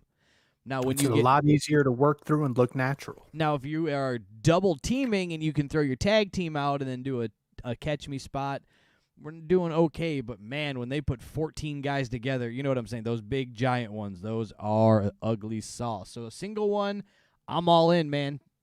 We'll work with those. Now, again, kiss my ass. I don't want to see 16 of them a night, but you want to see a good one and then leave it alone. Exactly. Unless you've got any other spots you want to touch on in this match before the ending, Omega wins with, of course, the one-winged angel, and we all know nobody kicks out of the one-winged angel Yes, sir. except Adam Page sometime in the future, probably at All In. We got comment going on there, a little praising hands going on from our buddies at the Titantron podcast. Check them out. Friends with them over there on the gram. So check out those fellas over there. We're going on the big moment of the night, what everything's coming down to. And if your Instagram wasn't blowing up this morning with what happened, I don't know who you're following, but Don Callis gets in the ring. And then they cut to the back. Don Callis, I noticed all the time while he was out there on the outside of the ring, had an earpiece in like a referee or something along those lines. So you're going, why does he have that? How important is this guy? And he goes, and then they use the gimmick. Cut to the back, something's happening. And they've got Eddie Kingston and the crew backstage beating up on the rest of the Death Triangle there, Pac and Penta El Cerro. And there you go. So you get those guys are incapacitated, and now they are going to murder Ray Phoenix. And Ray Phoenix looks like he's crying a river laying there in the corner watching his brother and his friend Pac get beat up in the back. For sure. And then you get some nonsense goes down. They're beating him up, and then you get a run-in, Eric. Yeah. Jon Moxley comes down to save the day. He's going to save Ray Phoenix, attacks Kenny Omega with a barbed wire baseball bat, and Jericho sells the shit out of that barbed wire bat. There's nothing like getting hit in the stomach with a barbed wire bat after a match like this, Schiavone. The best is they actually got to use the barbed wire bat. Traditionally, the barbed wire bat seems more of a gimmick that never gets used. You know, it comes down, it's threatened with. Now, was it used to its full potential? Did they really mollywop somebody with a baseball bat wrapped in barbed wire? No, they did not wrap barbed wire around. There's a joke inside there. Andy will get it, good friend of the show. Barbed wire around a baseball bat and beat somebody with it. But they actually used the gimmick, so pretty funny to me. That they actually got to use it. I like that. Rather than a gimmick that's not getting used, it's something that's getting used, so let's go ahead and gimmick it. It's probably a foam bat with rubber barbed wire, but what the hell? It looked like they were going to town on old Mox there as Omega turned the tables, and oh no, this is the Young Bucks come out. We don't have before the Young Bucks come out, right? Somebody else comes out. That's right. I've got your notes are a little backwards there. We get the big surprise. The Good Brothers hit the ring and then they surprise everybody. Come out with their Impact Tag Team Championships on. They got the whole gimmick going, and they are there crashing Impact with their boss Don Callis. Crashing AEW from representing Impact with their boss Don Callis, Kenny Omega, and they are starting to put together what looks like a version of the Bullet Club. It sure looks like it, Brian. We've got Anderson and Gallows out there with Omega, Callis being the ringleader. They're putting the boots to Jon Moxley's ass, and things are looking real. And then the whole AEW locker room, everybody that watches from the outside, every jobber that only fights on dark started to jump in the ring to save Kenny Omega and Ray Phoenix, and they all took one hell of a bump, and it was a big hostile takeover, and everybody got beat up, thrown outside the ring. Nobody could stand up. It was just terrible, terrible, terrible, and then the Young Bucks come on down to the ring to start to break things up. Right. You've got 20 babyface jobbers just get the shit beat out of them one by one by Anderson and Gallows there. Now you got the Young Bucks storming the ring. You think shit's going to get real. You think the Bucks are going to save their boy Moxley, or I don't know, let's put it out there. But the Bucks do no such thing. The Bucks end up joining the rest of the Bullet Club, and you've got Anderson, Gallows, Omega, Matt Buck, and Matt and Nick. Nick Buck. I was gonna Nick Buck. I was gonna make it just flounder for it.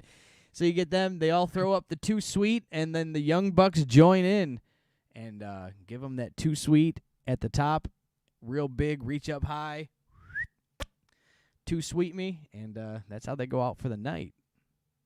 Yeah, we need to bring Marty Skrull in now. Bring in Marty Skrull. I saw some guys on the internet today complaining, saying that it wasn't a Bullet Club was not reformed because the Bullet Club is still a thing and still a faction in New Japan Wrestling. And every member of this and every member that was in the ring last night was officially kicked out of the Bullet Club at some point in the Bullet Club career. Yeah. But well, this guy wearing a Bullet Club Chicago shirt on your favorite wrestling podcast right here doesn't give a shit about the Bullet Club in Japan.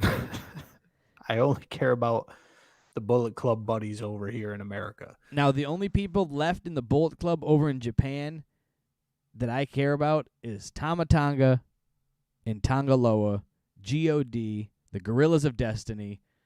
Those two dudes, if they can get over to the States and start making a name, if they can use this connection, if this is going to go Bullet Club and they can make this connection through Impact, AEW, and New Japan, and then they can make this work,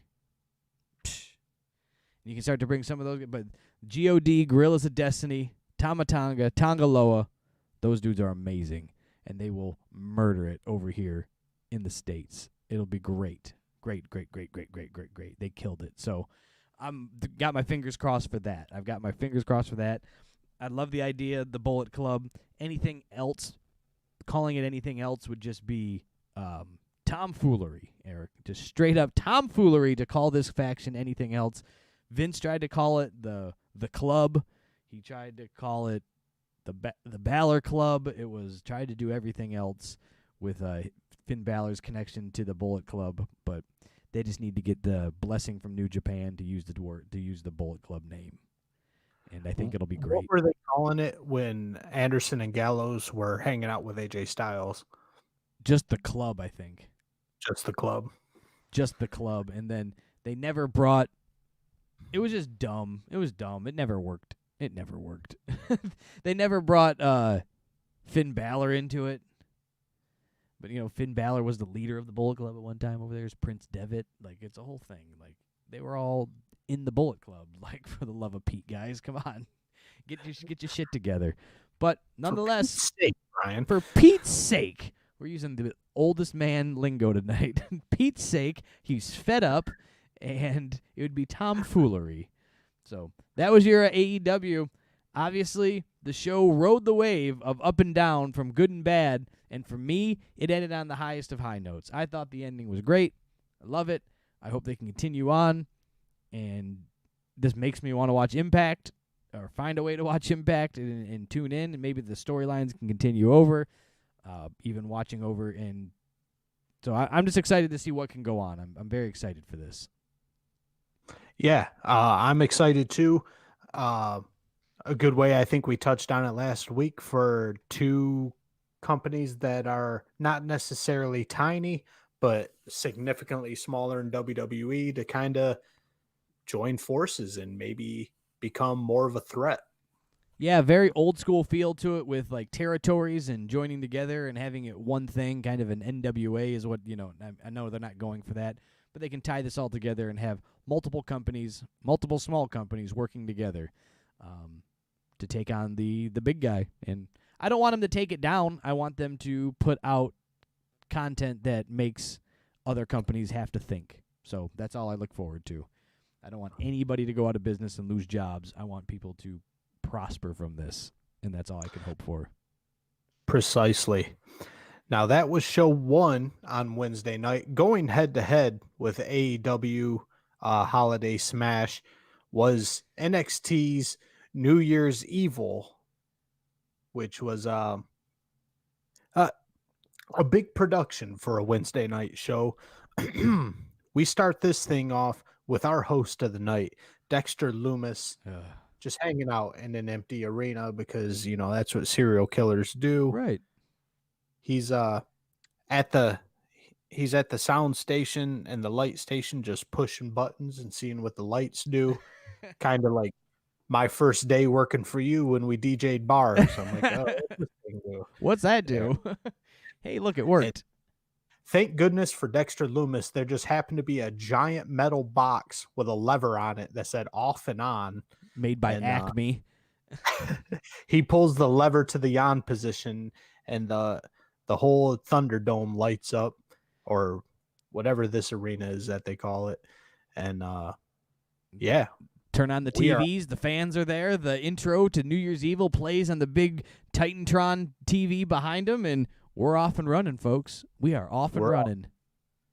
New Year's Evil, which I believe a month or two ago or a few weeks ago, at some point we had Dexter Loomis just sitting the entire show drawing a picture. I believe that's the logo what this New Year's Evil ended up being. Yeah. But I digress. NXT, you got to give them props for this one, Brian. They started off this episode Fire. hot, pure fire. Normally, NXT wants to start with either a 6-man tag or a women's match, and it just kind of starts off like a dull, just, all right, well, I guess we're getting this thing going. These motherfuckers came in hot by having two of their biggest stars in the company, Damian Priest and Karrion Kross, going one-on-one in a match with no commercial breaks. Yes. Commercial free for this match. Damian Priest, Karrion Kross. Karrion Kross coming back after his injury from winning the NXT title. He's as hot as can be. Damian Priest, in the interim of Karrion Kross going out, had won the North American title, lost the North American title, battled for the North American title, and is on a pretty damn good streak running right now. So this man's on fire. He's looking to take on and get to that NXT championship, as Karrion Kross is looking to get back to it as well. What better two to put into the ring and beat the hell out of each other? And they came out at hot. I love this match, man. This match was great. Yeah, I didn't have any complaints about this match.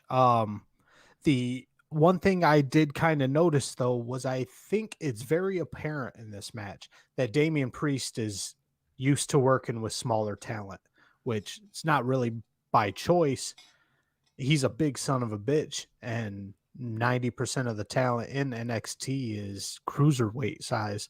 But it seemed like he was on the struggle bus a little bit when he was trying to manhandle Karrion Kross here. Yeah, I mean, Karrion Kross is he's not huge, but he's thick. Yeah, he's a big boy compared to a Johnny Gargano or something like that. Yeah, and there's no question. So, but after they got it figured out and he got that assessed and they got the match rolling, man, I thought these two just kind of just went at it and beat each other up pretty good, selling it to it for what a pro wrestling match is supposed to do. Draw you in, good guys down, good guys up, good guys, and I put Priest as the face and Kross as the heel in this. Now, Priest is not necessarily a heel or a face to me, and he gets compared to Scott Hall all day, every day for many reasons. His finishing move, he said he's his big idol in the business, and he just acts like him. But nonetheless, to compare him to that, he's the same idea as Scott Hall was in the NWO and WCW back in the late 90s. You didn't know what to think of him. You loved him, but you were supposed to hate him because they were cocky and mean, but you liked him. And Karrion Kross is the obvious heel. That's what he's going for with the evil gimmick here. He's so And, scary. he's so edgy. But yeah, I don't know what we're going to look for with Damian Priest in the future in NXT, because there's rumblings going on that he's supposed to make his debut in the big time. He's supposed to move up in some sort of program with Roman Reigns here pretty soon. It kind of got the kibosh put on it, so it's been delayed for a while, but I don't think we're going to see Damian Priest doing too much more in NXT. He's getting ready for the push to the big time, the Keith Lee. Well, that probably explains. We can just move along. You can go back and talk about everything about this match, but it comes down to it. This was a great match. Go back and watch it. Your winner by pinfall, Karrion Kross. So that's probably explaining why they're putting Karrion Kross over for Damian Priest. They're going to start to work him out a little bit and push him out of this. He's probably not going to win the title at their next big pay-per-view that they're pushing towards here with Karrion Kross, and because they had Karrion Kross and Kyle O'Reilly and Finn Balor and Damian Priest. They were all talking shit to each other about who was going to be the champion, and so they're going to start to battle it out here for this. So probably makes sense. Right. Karrion Kross gets the win, and I just want to put it out there. I love his power bomb. That thing it is smooth and clean and brutal looking. Karrion Kross has a hell of a power bomb. Moving on to our next match here, we've got the Cruiserweight Championship match. The Grand Metalik from the Lucha House Party versus Santos Escobar from Legado del Fantasma. And, man, this match did everything except put me to sleep, Brian. Oh, this match was the drizzling doo-doos. I don't know if it would have been better if I gave a shit about either one of these guys. They could have called this the ambient on a pole match. Just shit made me drowsy. Don't watch this match and drive. It was bad. It was just, I don't give a shit about either one of these guys. They moved at a pretty good pace. They kind of went for a lucha feel, which, hell, what do you expect? They're both luchadors. But Escobar wins and retains his Cruiserweight title. Yeah. And then we're going to jump back about 2 seconds, or the segment just before this here. After that, so before that match happened, they did announce that the Dusty Rhodes Tag Team Classic tournament is coming back to NXT. They are going to run with that. And they state that you're going to get Roderick Strong and Adam Cole as a tag team in this for the Dusty Rhodes Classic. So kind of shaking up the Undisputed Era and letting Kyle O take some of the main event spotlight that he's earned so well these days, and he's going to go out there and be a singles guy for a bit while they put these two into the tag team scene together. So they're slapping Adam Cole and Roderick Strong together, and they're going to go out and take care of that. So interesting enough. My apologies. My thumb must have laid a little heavy on the fast forward button coming back from commercial break there. Yeah, it was a quick one. Kind of caught on towards the end with a couple things they dropped in. But Escobar retains his Cruiserweight Championship, and we move on to Xia Li versus Katrina Cortez, which is just Abaddon in a pink diaper and a mask.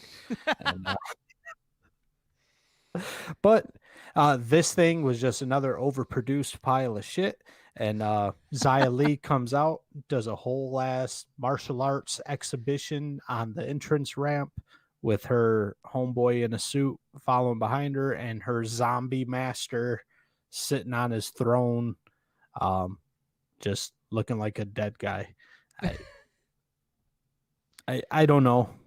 Maybe I'm just not a fan of Xia Li, but it just seemed cartoony and just it seemed your ninja master is just sitting on the ramp and you come out and you squash this Cortez girl and then we move on. Was there anything in this that stuck out to you? No, I didn't like it. I see people on the internet that liked it, some tweets and things, and people saying good debut for Xia Li. The mysterious figure adds a wrinkle of intrigue to what where two acts are going nowhere, blah, blah, blah. It's like a good debut. I don't know. Yep. So there you go. But we do get two women that follow it up in the next match. Yeah. After we're informed that Timothy Thatcher cannot compete tonight due to an injury, which going through the dirt sheets here, find out that it's kayfabe only, so Thatcher must have just needed the night off. Getting his tooth fixed. Hopefully. We have our last woman standing match between my favorite female wrestler in the business, Brian Rampa, Rhea Ripley versus Raquel Gonzalez. You know, I thought they would save this for a big pay-per-view match. This, across this whole Wednesday night, for me, it got a little gimmicky in parts, but this was match of the night for me. These two are phenomenal. Now, we don't start this match out with a traditional collar tie-up. We start this bitch off with Ripley coming in hot with a drop kick to the gut. Just quick, with the quickness.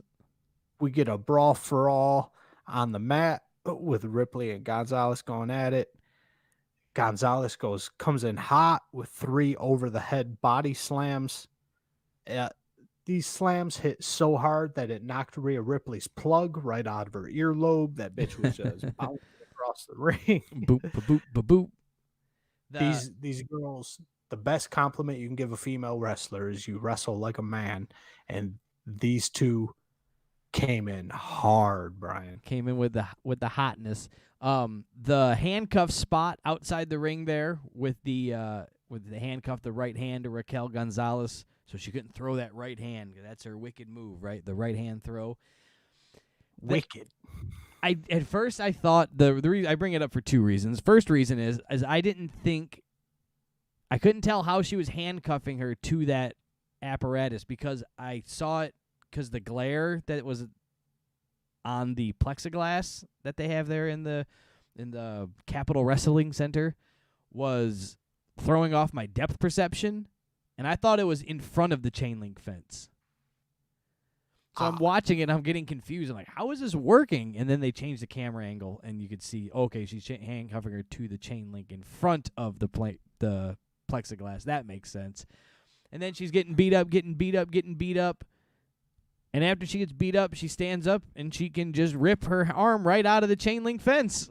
She can just rip the chain link right off. It's like, well, why didn't you do that before you got beat up?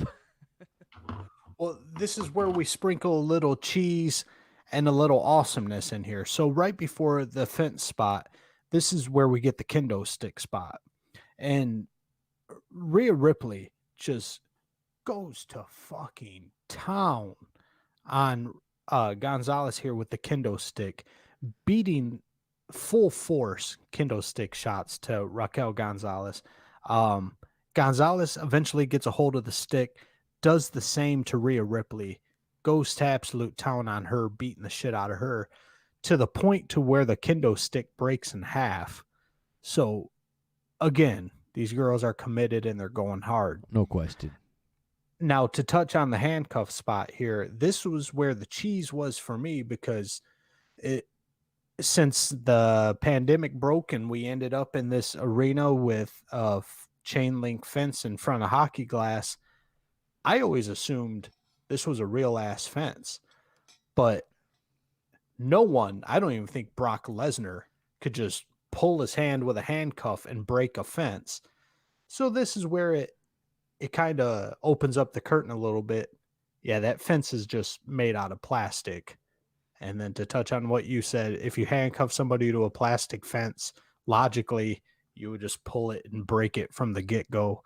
You wouldn't just stand there and let a 5'11" Rhea Ripley beat the hell out of you. Yeah, with every weapon in a last person standing match. And also on the other side of that, Rhea Ripley did it. It would be hard to get her off of her feet in that position, so she would be able to stand very well. And the idea is the last person standing. So if you're handcuffed, it's hard to lay down and not be standing. But to lay down for 10 seconds straight. Yeah. And then what we go from great to cheese, back to great with a Raquel Gonzalez backdrop, sending Rhea Ripley onto the announce table. Yes. And this was the spot where I had to rewind it a couple times and watch it. I don't know how good it was for Rhea Ripley's back, but as far as TV, this was the absolute best way to take a backdrop on an announce table. Her spinal cord hit the corner or hit the edge of that announce table, and her head and the top half of her torso just swung back, and then the table collapsed underneath her. It looked absolutely brutal. The ref even had to get on the ground and ask her if she was okay. Yeah. And man, that was beautiful. That was beautiful. You remember that time when she broke her back on the announce table? Beautiful. Loved it. She was okay. And then I'm not sure if it jumps to anything, so forgive me, Eric, if there's any cheesiness or goodness in between this, but the next cheesy part, and I think I'm right on course with you here, is they end up moving backstage. Right. We moved backstage with Raquel Gonzalez kick to Rhea Ripley that, again, was full force, full potatoes, kicks Rhea Ripley right into the backstage.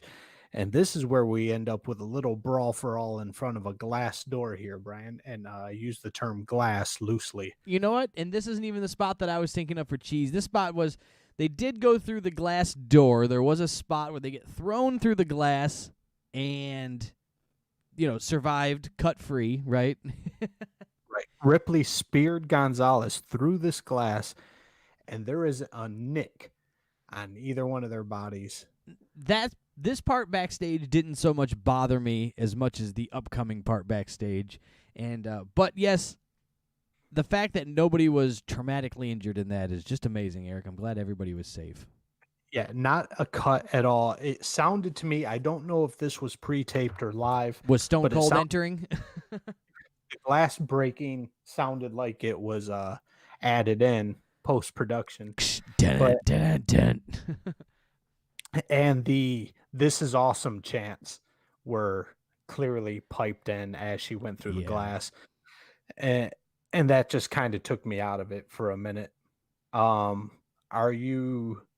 next spot coming up is when Ripley swantons Gonzalez through the catering table. Yeah. How'd you feel about that? Was. The part that I really hated backstage, and I don't know where I'm at in the timeline now, I'm lost in my notes here, but is when Dakota Kai shows up. Dakota Kai shows up right after the catering table spots. Okay.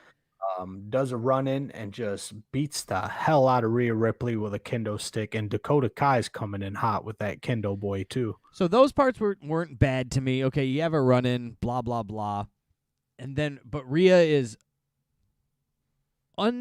she's the Walking Dead. She takes the beating of the kendo sticks, stands up, boots Dakota Kai in the gut, folds her up, and shoves her in a locker.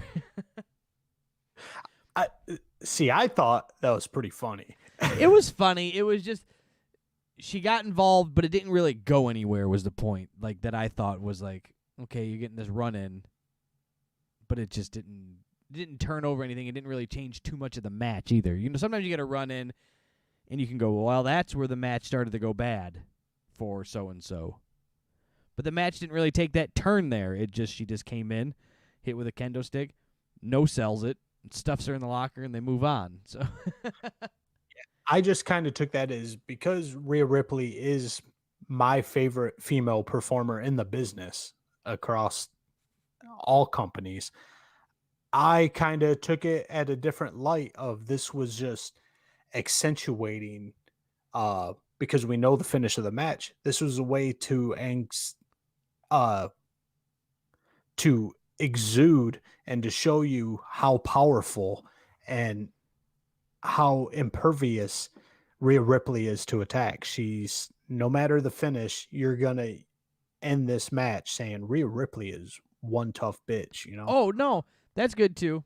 You make the good point there. The stuffing in the locker was a little goofy. Should have thrown her into the locker, knocked her out or something. But, hey, let me out. It was just kind of like, all right, whatever. I don't know. Yeah, that was a little goofy, and I kind of cringed at it just because I get claustrophobic pretty easily. So yeah, I was just like, ugh. got the heebie-jeebies from that spot there. Don't lock me in. Anyway, after she barricades Dakota in the locker, Gonzalez comes. We end up back in the main arena here. Gonzalez comes with the chair. Gonzalez slams Rhea Ripley through the gimmicked stage. Another cheese spot here. And after you go through a cardboard stage, Brian, I don't care if you're Rhea Ripley and you took 600 kendo shots, you can't get up after being slammed through a cardboard stage. And even before that, right? I always loved the backdrop into the LED board that they had happen, and then the LED board glitches out for like 42 minutes. It just these glitch. It just can't stay. And the video feed on the LED board is messed up. And then as soon as you're not paying attention anymore, it's lit up perfectly to the color that it needs to be for the New Year's Evil logo. And it's just perfect. So those LED boards, they always sell it like they're just so glitching out and they're going to get electrocuted. And I always love when they explode, too. They didn't explode tonight, but you've seen the LED boards explode before, too, where they hit them. There's not that much power running through those things there, people. But to explode like that. Leave it to WWE. Just too much production for their own good. Right. There. But the big slam through the stage, I thought was actually pretty cool. Obviously, the spot was gimmicked and worked out. It was not. They didn't just go through the floor, but that's what'll take you out. It was a little unexpected. I didn't see it coming, so I was happy about that. Obviously, when they went through it, I went, well, that was cool. I mean, I wasn't sold they went through the stage, but I thought that it was very surprising. They didn't seem to be setting up for it and finding the perfect spot. Like, no, stand there and let's get situated. It was just up and over and through, and you're like, oh, shit, cool. All right. Now, I didn't know who was going to come out. Honestly, I did not expect it to go the way that it did and have Raquel Gonzalez come out. No, Rhea Ripley seems to be continuously misused by this company. She should be pushed to the moon. Her personality, her work is untouchable. She should be on a Charlotte Flair level, and it almost seems like they're taking her for granted, where everybody knows she's on a higher level than everyone else, so they're using that to get other people over. Well, if you go to the well too much, eventually it's going to dry up. Correct. You are correct, sir. All right. So that wraps that up. Do we even talk about this Johnny Gargano promo or the match that came from the promo? Any of because it. both of them can kiss my ass. All right, cool. So there's this wacky promo where Austin Theory, who was it? Candice LeRae, Johnny Gargano, Austin Theory, they all come out. They're doing a big hoop-de-doo. They're looking at they're known as The Way now, Brian. The Way. And the Fantastic Four picture and blah, blah, blah. And then Shotzi drives out on her stage in her stupid tank and Austin Theory, and then they end up in a tag match, a mixed tag match with it's Gargano, Candice LeRae taking on Shotzi and Kushida. Now, I hate the tank gimmick. You hate the tank gimmick. They gave her a new tank, a bigger and better tank, and this one shoots beanbags.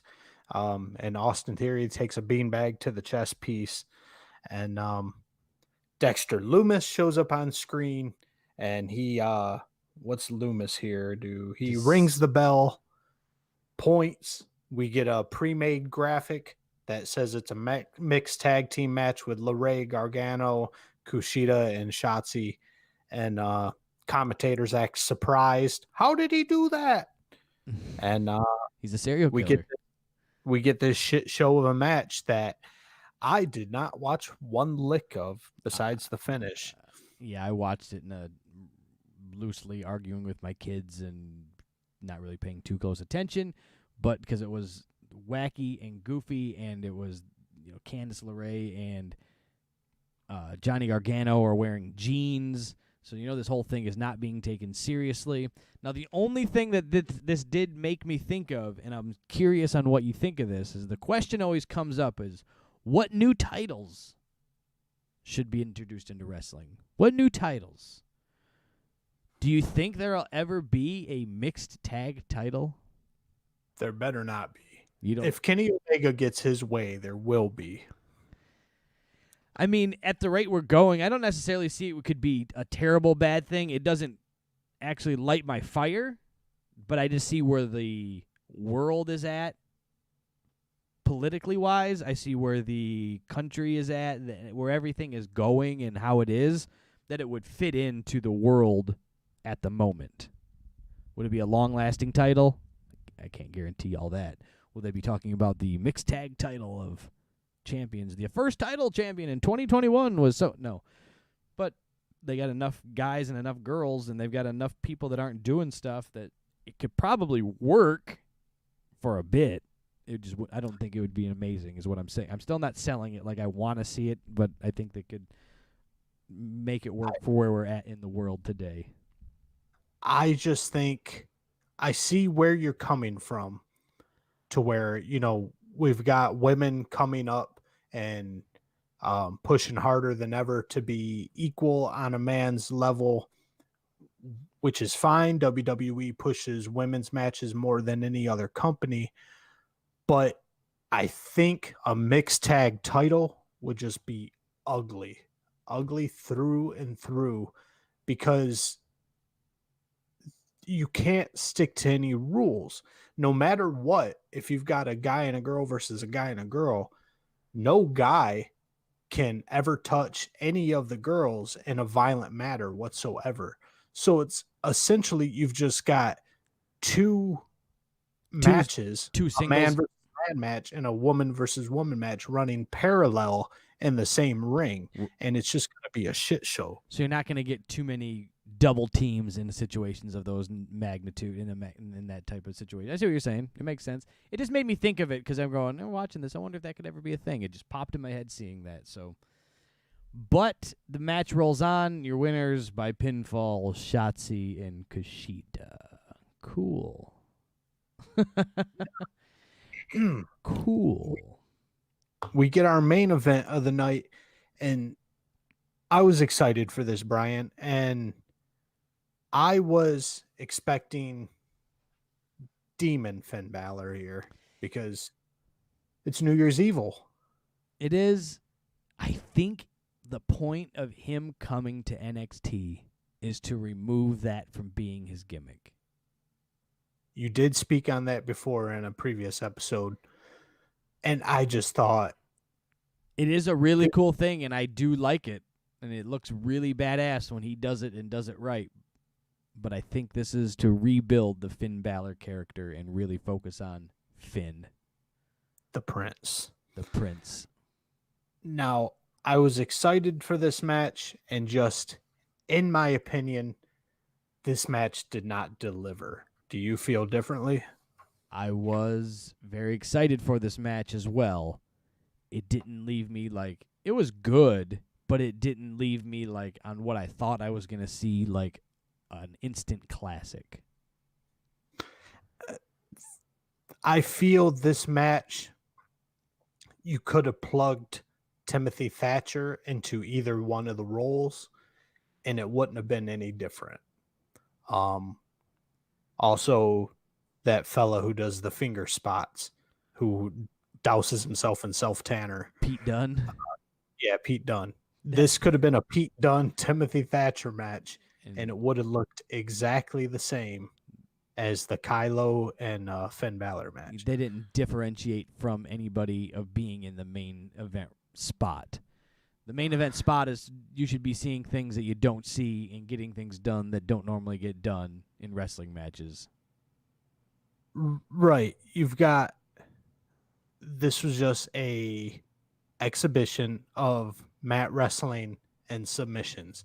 And as much as we shit on the gymnastics, and I say I don't want a gymnastics routine in every match, I don't want to watch a collegiate Iowa versus Oklahoma University collegiate mat wrestling on TV either. The shit's boring. Just submissions and mat wrestling over and over again. I was just like, come on, this is fucking Finn Balor. He's exciting.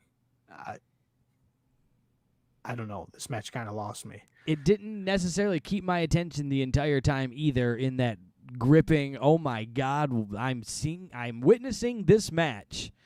Like, I'm on the edge of my seat. It was when it was good and entertaining. It was good, and then when it lost me, but it didn't hold me the entire time.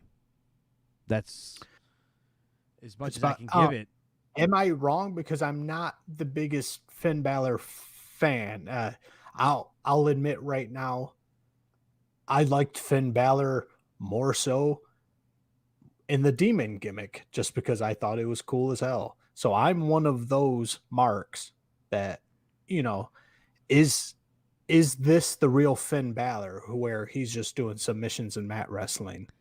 No, what I think it was is that they played it off to really shine Kyle O'Reilly is what I think, because that's really like his big thing that they're pushing on him right now, is that his mixed martial arts, Brazilian jiu-jitsu training, that he's so good in the submission holds, and I think they were trying to let that shine through more than Finn. Okay, so I get it. So they were putting the spotlight on Kylo, and also at the same time, I guess, kind of upping Finn Balor to show that he can be on that level too. He can fuck around with the jujitsus and the submission holds. Right. That's what I got from it, and it kind of comes back to me also from when I stated earlier that the Dusty Rhodes Classic is coming back, and the remaining members of the Undisputed Era, Adam Page and Roderick Strong, are going to be a tag team in that now. Adam Page is coming back? Did I say Adam Page? Adam Cole. Adam Cole. Yes, Adam Page is jumping ship to NXT. You heard it here, folks. Breaking news. No, Adam Cole, I'm sorry, is jumping, and they're going to do that. So that's going to put him, and this is where Kylo is going to shine as a singles wrestler, and they're starting to put that spotlight on him now. And I think this is a good spot to do this and put the spotlight on him, because it wasn't a pay-per-view. It was free TV. It was exposing him to what is hopefully people who aren't paying the $9.99 a month. You're getting channel flippers on cable. You're getting new people to watch this, and you're getting to see Kyle O'Reilly building a star. A single star is what they're going for, opposed to putting this match on a pay-per-view. I don't think it's earned a full-out what these guys can go for, 10 out of 10, a Meltzer 5-star match, because they're not ready for that yet. They got to build this guy. You got to know who Kyle O'Reilly is. So they're building him in this manner, and that's what I see coming from this. So you kind of have to take some shit to work around it. Like, you know, it's like when you go to clean your house. First you got to make a mess because you got to pull everything out into the middle of the room and then sort it all back out and put it away. You know, you got to make a mess to clean up. All right, I feel you there. Now, the rope spot, I understand what we're going for. We're given the receipt as Finn with his broken jaw and all that. Well, the commentator, the English fella, Wade Barrett.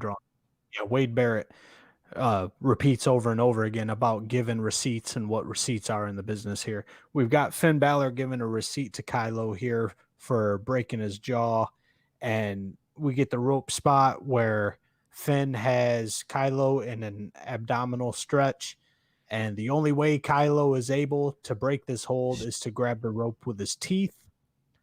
After the referee breaks the hold, it was only for a second or so, but watching it, it felt like, oh, look, Kylo's just laying there uncomfortably holding on to the rope with his teeth, waiting for something to happen. And yeah, it's exactly what happens. Finn Balor kicks the rope and hurts Kylo's mouth. Hurts his mouthpiece. Yes, and then it was being sold the rest of the time is then Finn Balor's then grinding his forearm into his jaw, and lots of focus on the jaw receipt that happened to him earlier in the year or end of last year. Now, after the mouthpiece spot, like you said, Wade Barrett drives it home. Beth Phoenix drives it home. They are really focused on the mouth receipt, but we do get a little more of Finn Balor in this match here. We get some actual pro wrestling moves that we're used to seeing, and we get a couple stomps here and there. And Finn Balor ends up winning this match beating Kylo by putting him in a submission that again focuses on the jaw. Focuses on the jaw. It has that crossface thing going on for it. By winning with a submission, too, it's a big stab at Kyle O'Reilly of being a Brazilian Jiu-Jitsu submission specialist. So that was kind of, again, building a storyline and creating this person who is essentially unknown. People knew Kyle O'Reilly from the Undisputed Era. That was it. He was just a background player. He existed. He came out with Adam Cole, and they did their thing. But who is he? Now you're getting to know him. So I think they're going to build something with this, and I'm happy for him to get the spotlight and to shine. He's also pretty funny. So you'll see that as we go on, too. Not tonight, but he's just proved himself in some promos over the last couple weeks that he's pretty funny. So I'm happy for him, and hopefully they do it right, and WWE can stick with it. And it's not just WWE, it's NXT, so I think you'll get to see him stick with this storyline and work it out appropriately. Now, if this was the main roster, it'd be done by next week. Vince would be cold on him already. Right. So, Brian, on our 2021 debut shows on Wednesday night, AEW versus NXT, who gets the dub tonight? Who pulls the win? You know, just because I got to give it to him. NXT put on a great show. AEW had a good show, but AEW ended with the apple pie a la mode that only your grandma makes on Christmas Day that you just can't not forget that you got into an argument with your uncle 20 minutes before that and he ruined the entire Christmas, right? But you had a great dessert and you go, shit, that was a good time. So just the ending of AEW popped it off for me. That was the cherry on top that I have to give them the turning point and lock it into those guys. Right. Overall, we had both pretty good shows. Again, like you just said, to reiterate, AEW focused on the ending and gave you the biggest ending anyone could hope for on a Wednesday night. NXT, where they focused more on the beginning. They gave you a anticipated match and a comeback of Karrion Kross.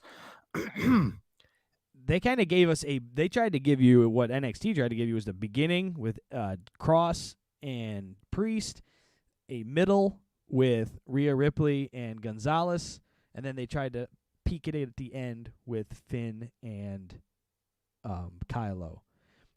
The beginning and the middle held out.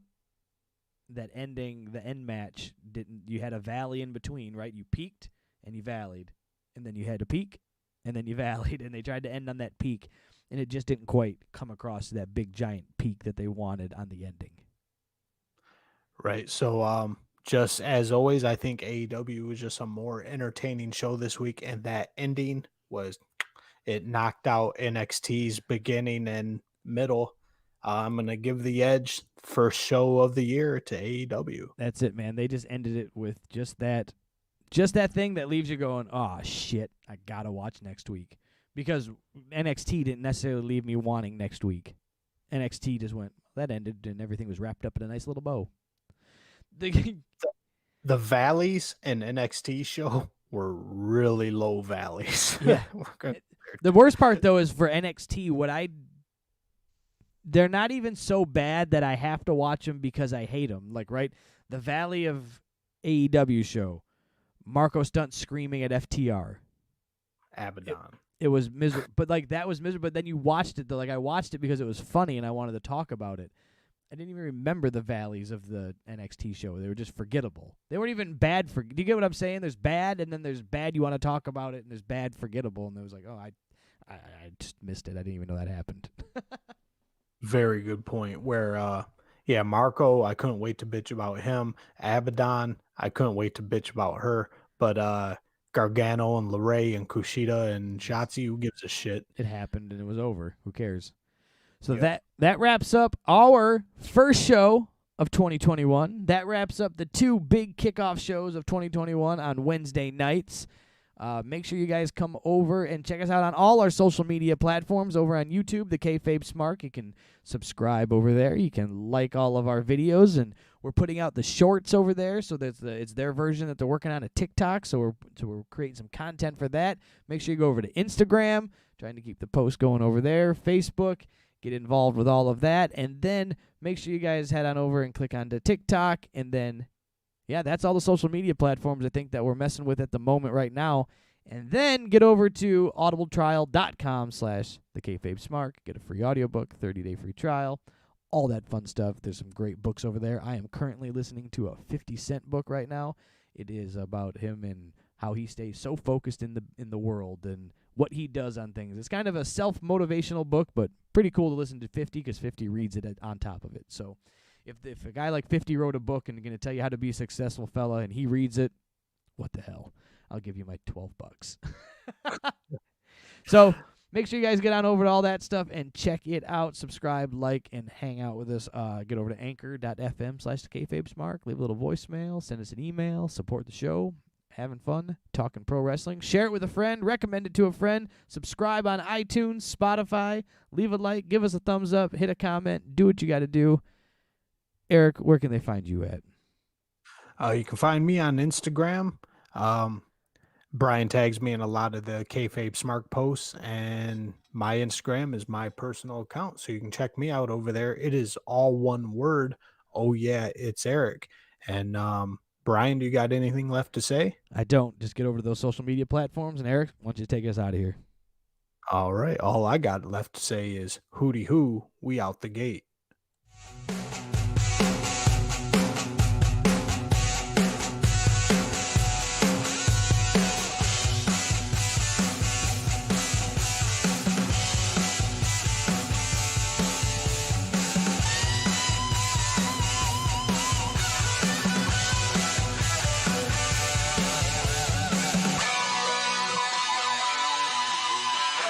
Wow.